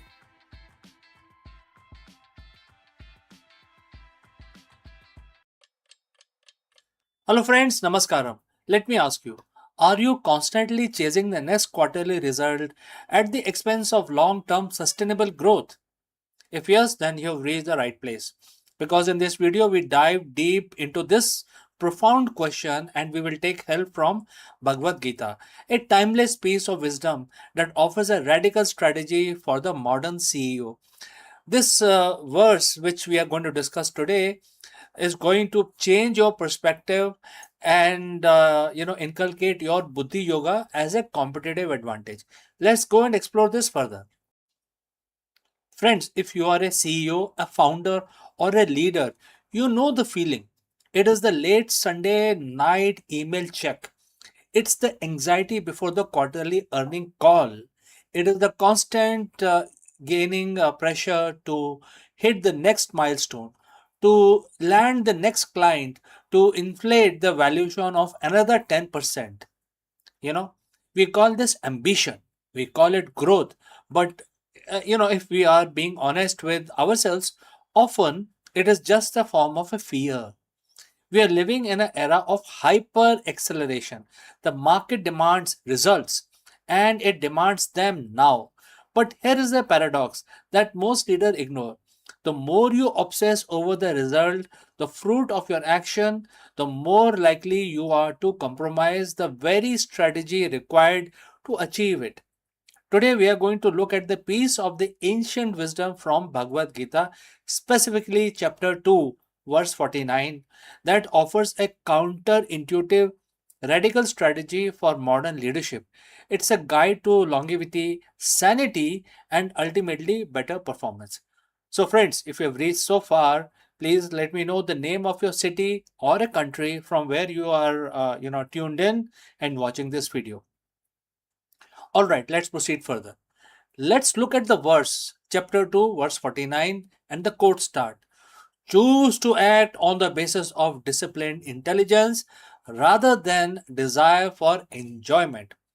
Only the miserly cling to the fruit of action, O conqueror of wealth. And the quote close.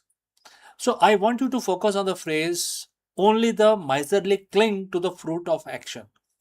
In the corporate world, we usually think of a miser as someone who, hoard money. But here is the Gita that is pointing to a psychological state. When you are miser in business, you are holding the outcome in your mind. You are so attached to the bonus, stock prices, or the public perception of success that you become terrified of any action that might threaten that result. So when you become attached to the fruit, the result, you stop being effective as a strategist. You become reactionary. You start making short-term decisions that hurt the long-term health of the organization just to hit a quarterly target. You are no longer leading, you are gambling. So what is the alternative? The verse offers a solution, which is buddhi yoga or disciplined intelligence. The disciplined intelligence is the ability to decouple your identity from the outcome. It's not about being indifferent. It's not about saying, I don't care if the company fails. It's exactly the opposite.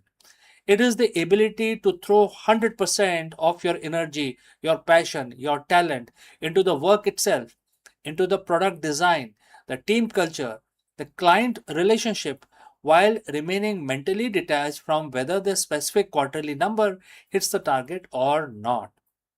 Well, why? Because you are detached from the fruit. You are free to make the right decisions, not the safe decisions. Imagine you are the CEO, you have two options. Cut R&D funding to boost the quarter's profits, or maintain R&D to ensure product remains market leading for the next 5 years. So if you are a miserly clinging to the fruits of action, you will cut R&D every single time. You choose the short-term sugar rush for better quarterly report. If you possess disciplined intelligence, you look at the strategy objectively. You do what the business require for the long haul and you stay on the course. This is not just a philosophy, this is the competitive advantage.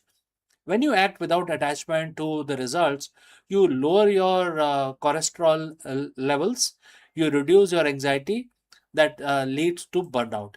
You create psychological safety, not for your teams because you aren't lashing out with things don't go according to the perfect linear plan. In a volatile, uncertain, complex, and ambiguous world that we call the VUCA environment, the CEO is unattached to outcome is the most dangerous person in the room. Why? Because they are the only one who can see reality as it is, not as they need it to be satisfy their ego. So when you stop chasing the result, you ironically start producing better ones. Think about the greatest leader in history. They weren't focused on the applause, they were focused on the mission. They were focused on dharma, the duty of the role. When you focus on the quality of your input, the output becomes naturally a byproduct, not a source of the stress. So, friends, how do you apply this? How do you move from miserly CEO to conqueror CEO? First, there are a few things you must do, starting with goal audit. Look at your current KPI. Ask yourself, am I pursuing this because it's fundamentally vital for our mission? Or because I'm afraid of how the board or the market will judge me if I miss it? Second, embrace the process orientation. In your next leadership meeting, stop talking about the quarterly target for 5 minutes. Talk about the quality of the current process. Is your team working with integrity? Is your product solving, is solving a real life problem? Is the process is excellent? The result will follow. If the process is broken, no amount of chasing will save you or your company. Now, third, practice radical acceptance. When a result is not what you wanted, practice pausing. Detach from for a moment. Analyze what went wrong in the strategy, not just the frustration of the outcome. This is how you develop the disciplined intelligence that is mentioned in chapter 2, verse 49. The CEO longevity is not about surviving the quarter, it's about building a legacy that survives the decade. The Gita reminds us to be a conqueror, not a miser. Conquer is the urge to trade your long-term vision for short-term gain. Conquer the fear of unknown by anchoring yourself in disciplined intelligence. Stop chasing results. Start perfecting your actions. So, friends, if you found this breakdown helpful, share it with your colleagues who is feeling the weight of the quarterly grind. And remember, true leadership isn't found in the fruit you harvest. It's found in the seed you plant with intelligence and integrity. Thanks for watching. And if you have any questions, please do not hesitate to send it across. And I will catch you again in the next one.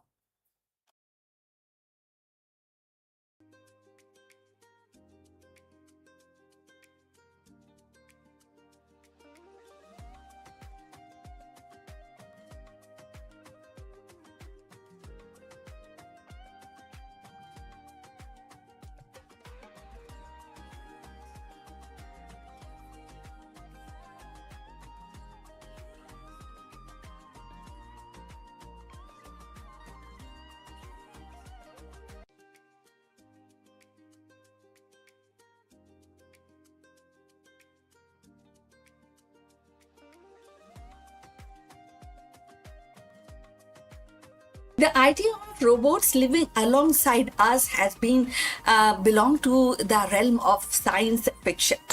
Yet today it is edging into the reality. With the debut of AI powered robot designed specially for home use, the boundary between futuristic imagination and everyday life is dissolving. These machines are no longer confined to factory floors or research labs. They are stepping into kitchen, living room, bedroom, promising to transform the domestic routine.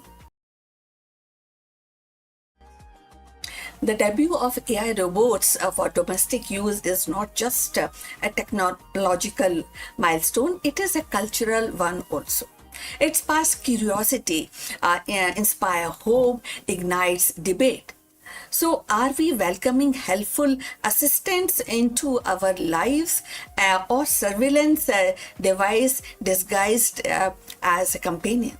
The answer may shape not only the future of our household but also the broader relationship between human and intelligent machine. Artificial intelligence has begun to step out of the research lab and corporate offices into the most intimate of the space, our home.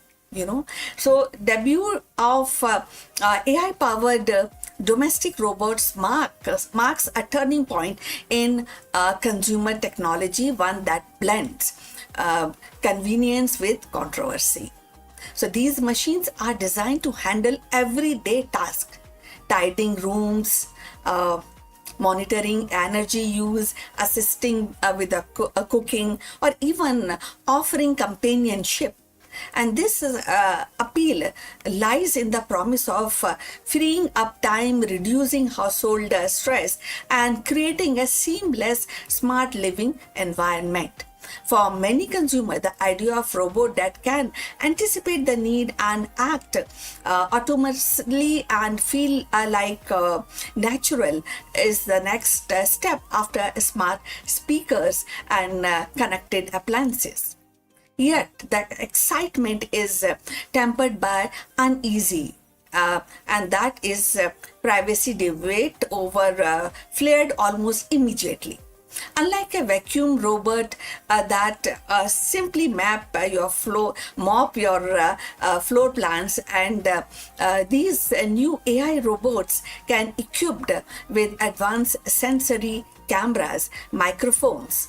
So they don't just clean, they observe, interpret, and learn.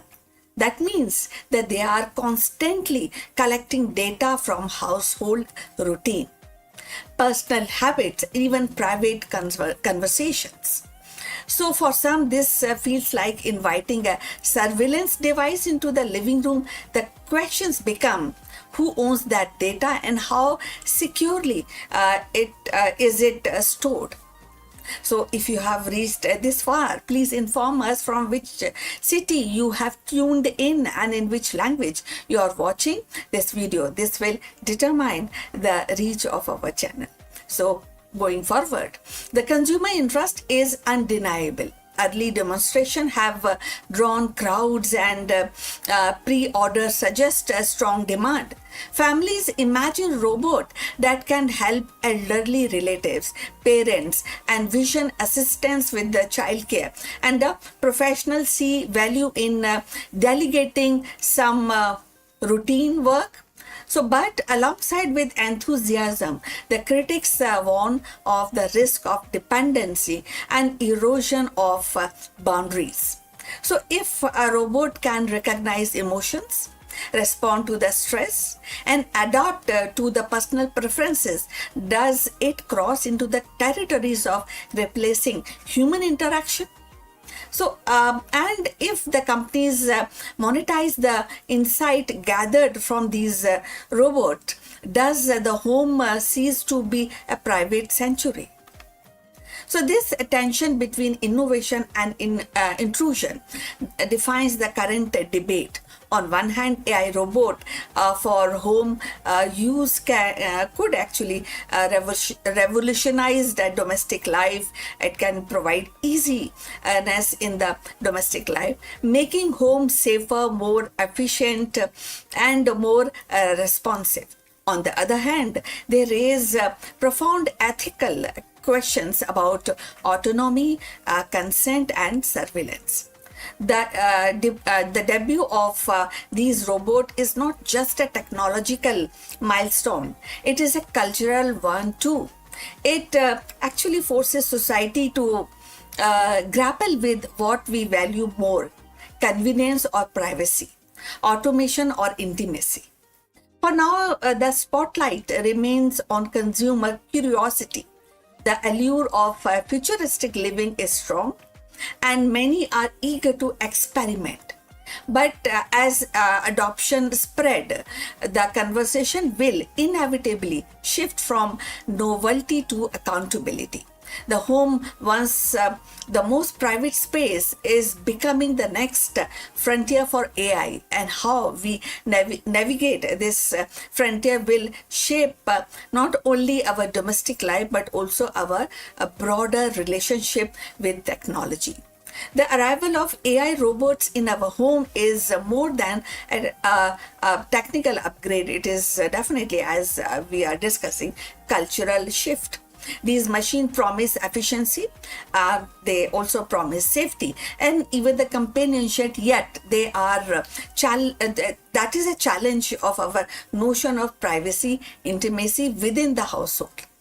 So, as consumer embrace this, and society must also confront the deeper questions: how much of our personal lives are we willing to share with the machines, and who ultimately control that information? So, so that is that whether they become a trusted helper or controversial intruders will depend only on the technological itself, but also value we choose to uphold as we invite artificial intelligence into our most private corners of our lives. So we have come to the end. Thanks for watching. Please like and subscribe our channel, and see you in the next one. But before we close this live streaming, few words about our affiliate partner. Stop settling for a good enough video. If your built-in laptop camera looks like a grainy mess, it is time for an upgrade. Want to instantly level up your video presence? I like to present the Lenovo Performance FHD webcam. This is a game changer for your desktop setup. Technically, this is packed. It has a very sensitive RGB sensor, very crisp photographs it takes. Also comes with two microphones on board, which helps you to record very clear voice in stereophonic format. And these microphones are very sensitive. You can actually move away from the camera up to 2 meters, and these microphones will pick up your voice without any problem. This is a very strong piece. This is very sturdy.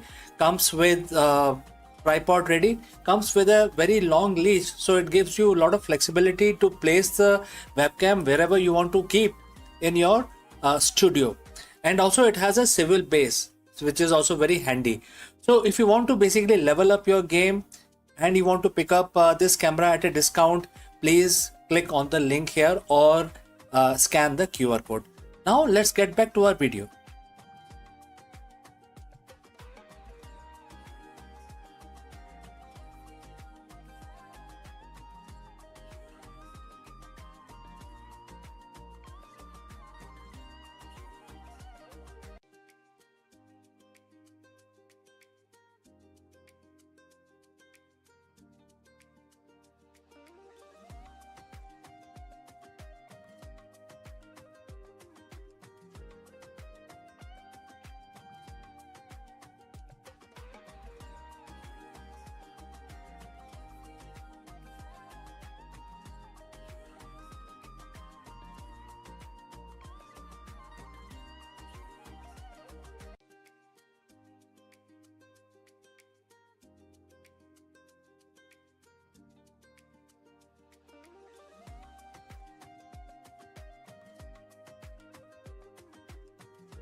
the vast expanse of India's mythological and spiritual heritage, Jamadagni emerges as a figure who embodies both wisdom and strength. A sage of Bhrigu lineage and one of the revered Saptarishi, he was not confined to meditation alone. His life was a rare fusion of scholarship and martial mastery. Jamadagni's household was a sanctuary of Vedic learning where the sacred hymns were preserved, transmitted, yet it was also a place where the science of weaponry, the art of warfare were refined into discipline of dharma, that is righteousness. His bow, saranga, and his knowledge of Dhanur Veda symbolize the union of intellect and arm, teaching the weapon are not instrument of conquest but the guardian of righteousness. Jamadagni's life was not merely about personal achievement, it was about shaping the legacy that would endure through his son Parshuram, the warrior sage who carried forward his father's vision of dharma defended by strength. Thus, Jamadagni stands at the crossroad of meditation and battlefield, of the scholarship and strategy, reminding us that the true greatness lies in the harmonizing wisdom with power. In the tapestry of ancient Indian tradition, Jamadagni stands as a figure of profound duality. At once a sage immersed in spiritual wisdom, and the other part he is the master of martial science. His life reflects the delicate balance between pursuit of knowledge and the necessity of defense, between the serenity of meditation and the discipline of warfare. Jamadagni's contribution to the science of weaponry and the art of warfare are legendary. As a descendant of great sage Bhrigu, he inherited not only the spiritual insight but also a deep understanding of martial techniques. Ancient texts describe him as a custodian of Dhanur Veda, a branch of knowledge that encompass the use of bow, arrow, and divine weapons. His bow, saranga, became the symbol of his mastery, later passed on to his son Parshuram, who wielded it into a campaign against the Kshatriyas. Jamadagni's teaching emphasized discipline, precision, and the ethical use of force that is also applies on warfare. It was not just for the conquest, but for the protection of dharma, which is righteousness. In this way, he elevated martial science into a sacred art and inseparable from moral responsibility.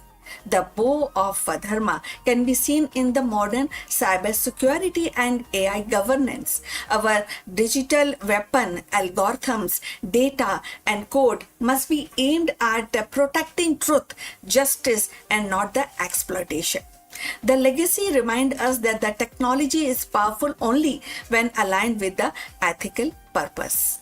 So if you have reached this far, please inform us from which city you have tuned in and in which language you are watching this video. This will determine the reach of our channel. So going forward, yet the Jamadagni was not merely a warrior sage. His spiritual and scholarly contribution are equally profound.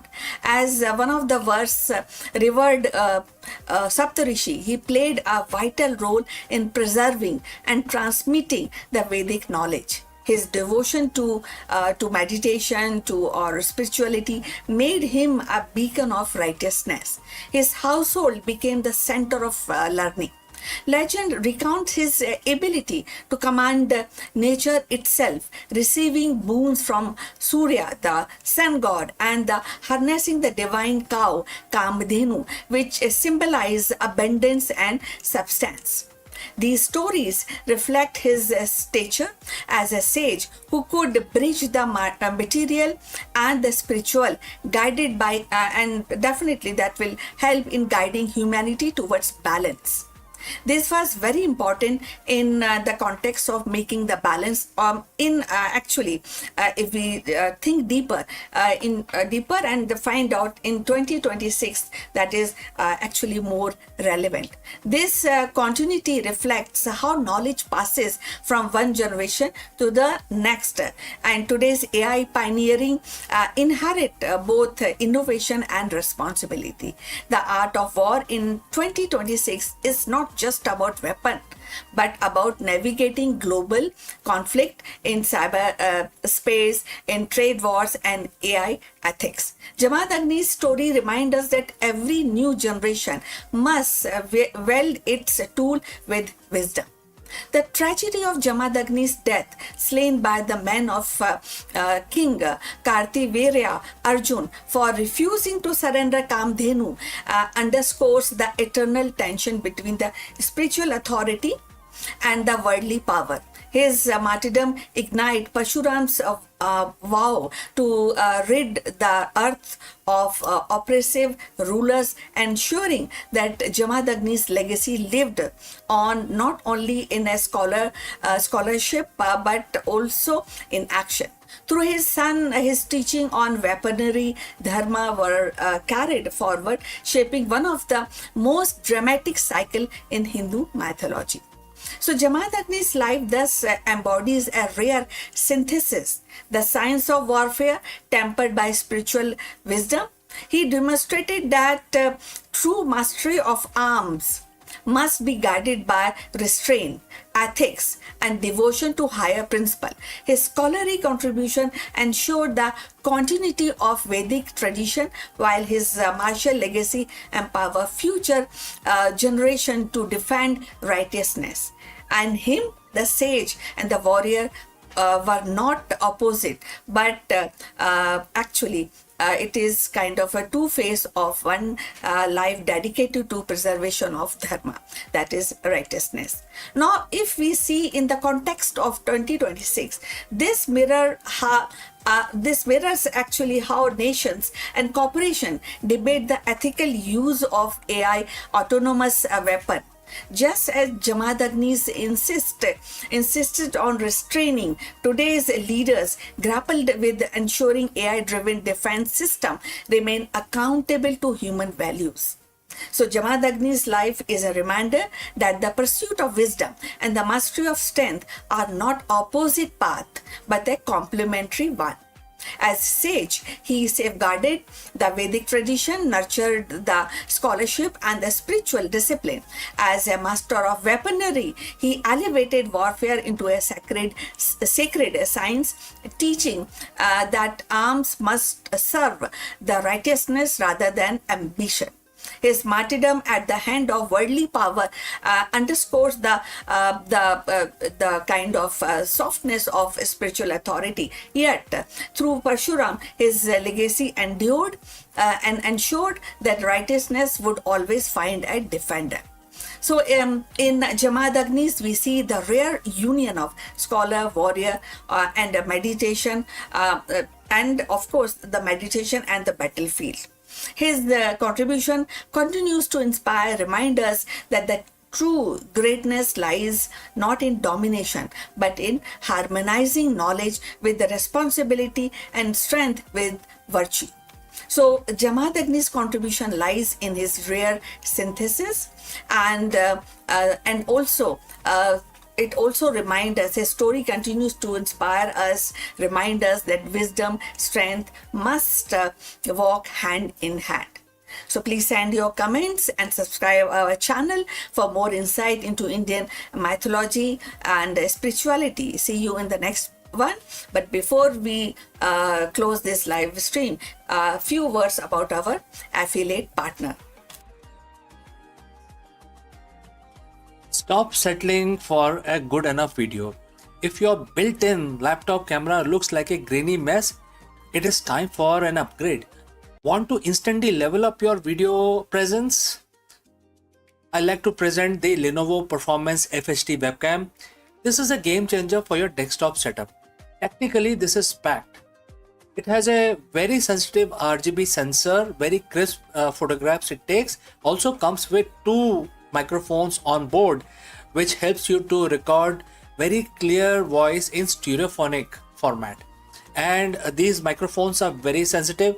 You can actually move away from the camera up to 2 meters, and these microphones will pick up your voice without any problem. This is a very strong piece. This is very sturdy. Comes with tripod ready. Comes with a very long leash, so it gives you a lot of flexibility to place the webcam wherever you want to keep in your studio. And also it has a swivel base, which is also very handy. So if you want to basically level up your game and you want to pick up this camera at a discount, please click on the link here or scan the QR code.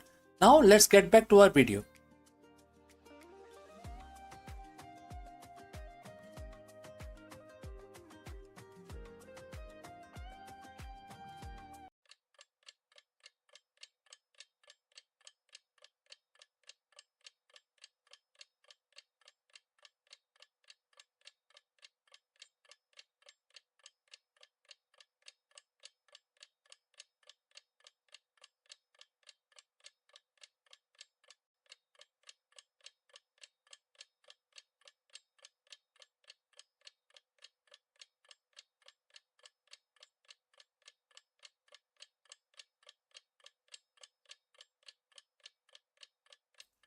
In 1993, India's ambition soared beyond the horizon as INSET 2B took flight from French Guiana. More than a satellite, it was a bold declaration of self reliance, an indigenous marvel designed to carry voices, images, warnings across the continent. From Earth to orbit, a bridge was spun, connecting millions beneath the sun. So let's find out more about this. In the summer of 1993, India took another decisive step into the skies with the launch of INSET 2B, the nation's second fully indigenous satellite in the INSET 2 series. Riding abroad on a Ariane A rocket from French Guiana, the satellite was more than just a machine. It was a symbol of India's growing confidence in space technology. Built by ISRO, INSET 2B carries advanced communication transponders and meteorological instrument that promises to knit the country closer together from bustling cities to a remote village. For millions of households, the satellite meant the clearer television broadcast and expanded coverage of Doordarshan channels. From business to government agencies, it offered improved telecommunication and data services at the time when India was opening its economy to the world. And for the farmers and the coastal communities, its very high resolution radio meter became a vital tool, tracking cyclones, weather patterns with unprecedented accuracy, helping to save lives and livelihoods.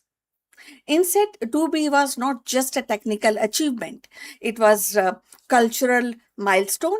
It embodies India's ambition to be self-reliant in satellite technology, reducing dependency on foreign systems and asserting its place in the global space community.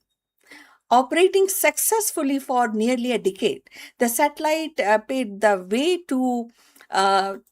for the successor like INSET 2C and INSET 2D, each building on the foundation which is laid here at this launch.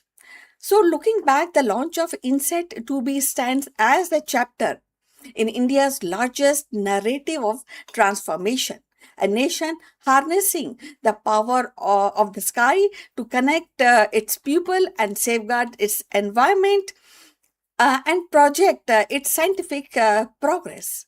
It was very, in every sense, an eye in the sky, watchful, resourceful, and deeply woven into the stories of India's modernization.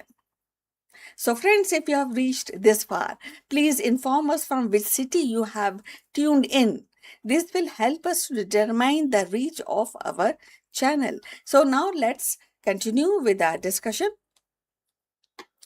So, INSET 2B was more than a technological achievement. It was a turning point in India's journey towards self reliance in space. So, by carrying voices across distances, bringing television into home, watching over the skies for the storms, and it became a silent guardian of the progress. For nearly a decade, it served faithfully, proving that India could not only dream of stars but also build the bridges to reach them. It is a story of modern India. INSET 2B remains a shining symbol, an orbiting testament to the innovation, resilience, and the nation's determination to connect its people under one sky. So, we have come to the end of this beautiful discussion about space progress. Please like and subscribe our channel, and we look forward for your comments on this topic. So, see you very soon in the next one. Till then, take care. Bye bye.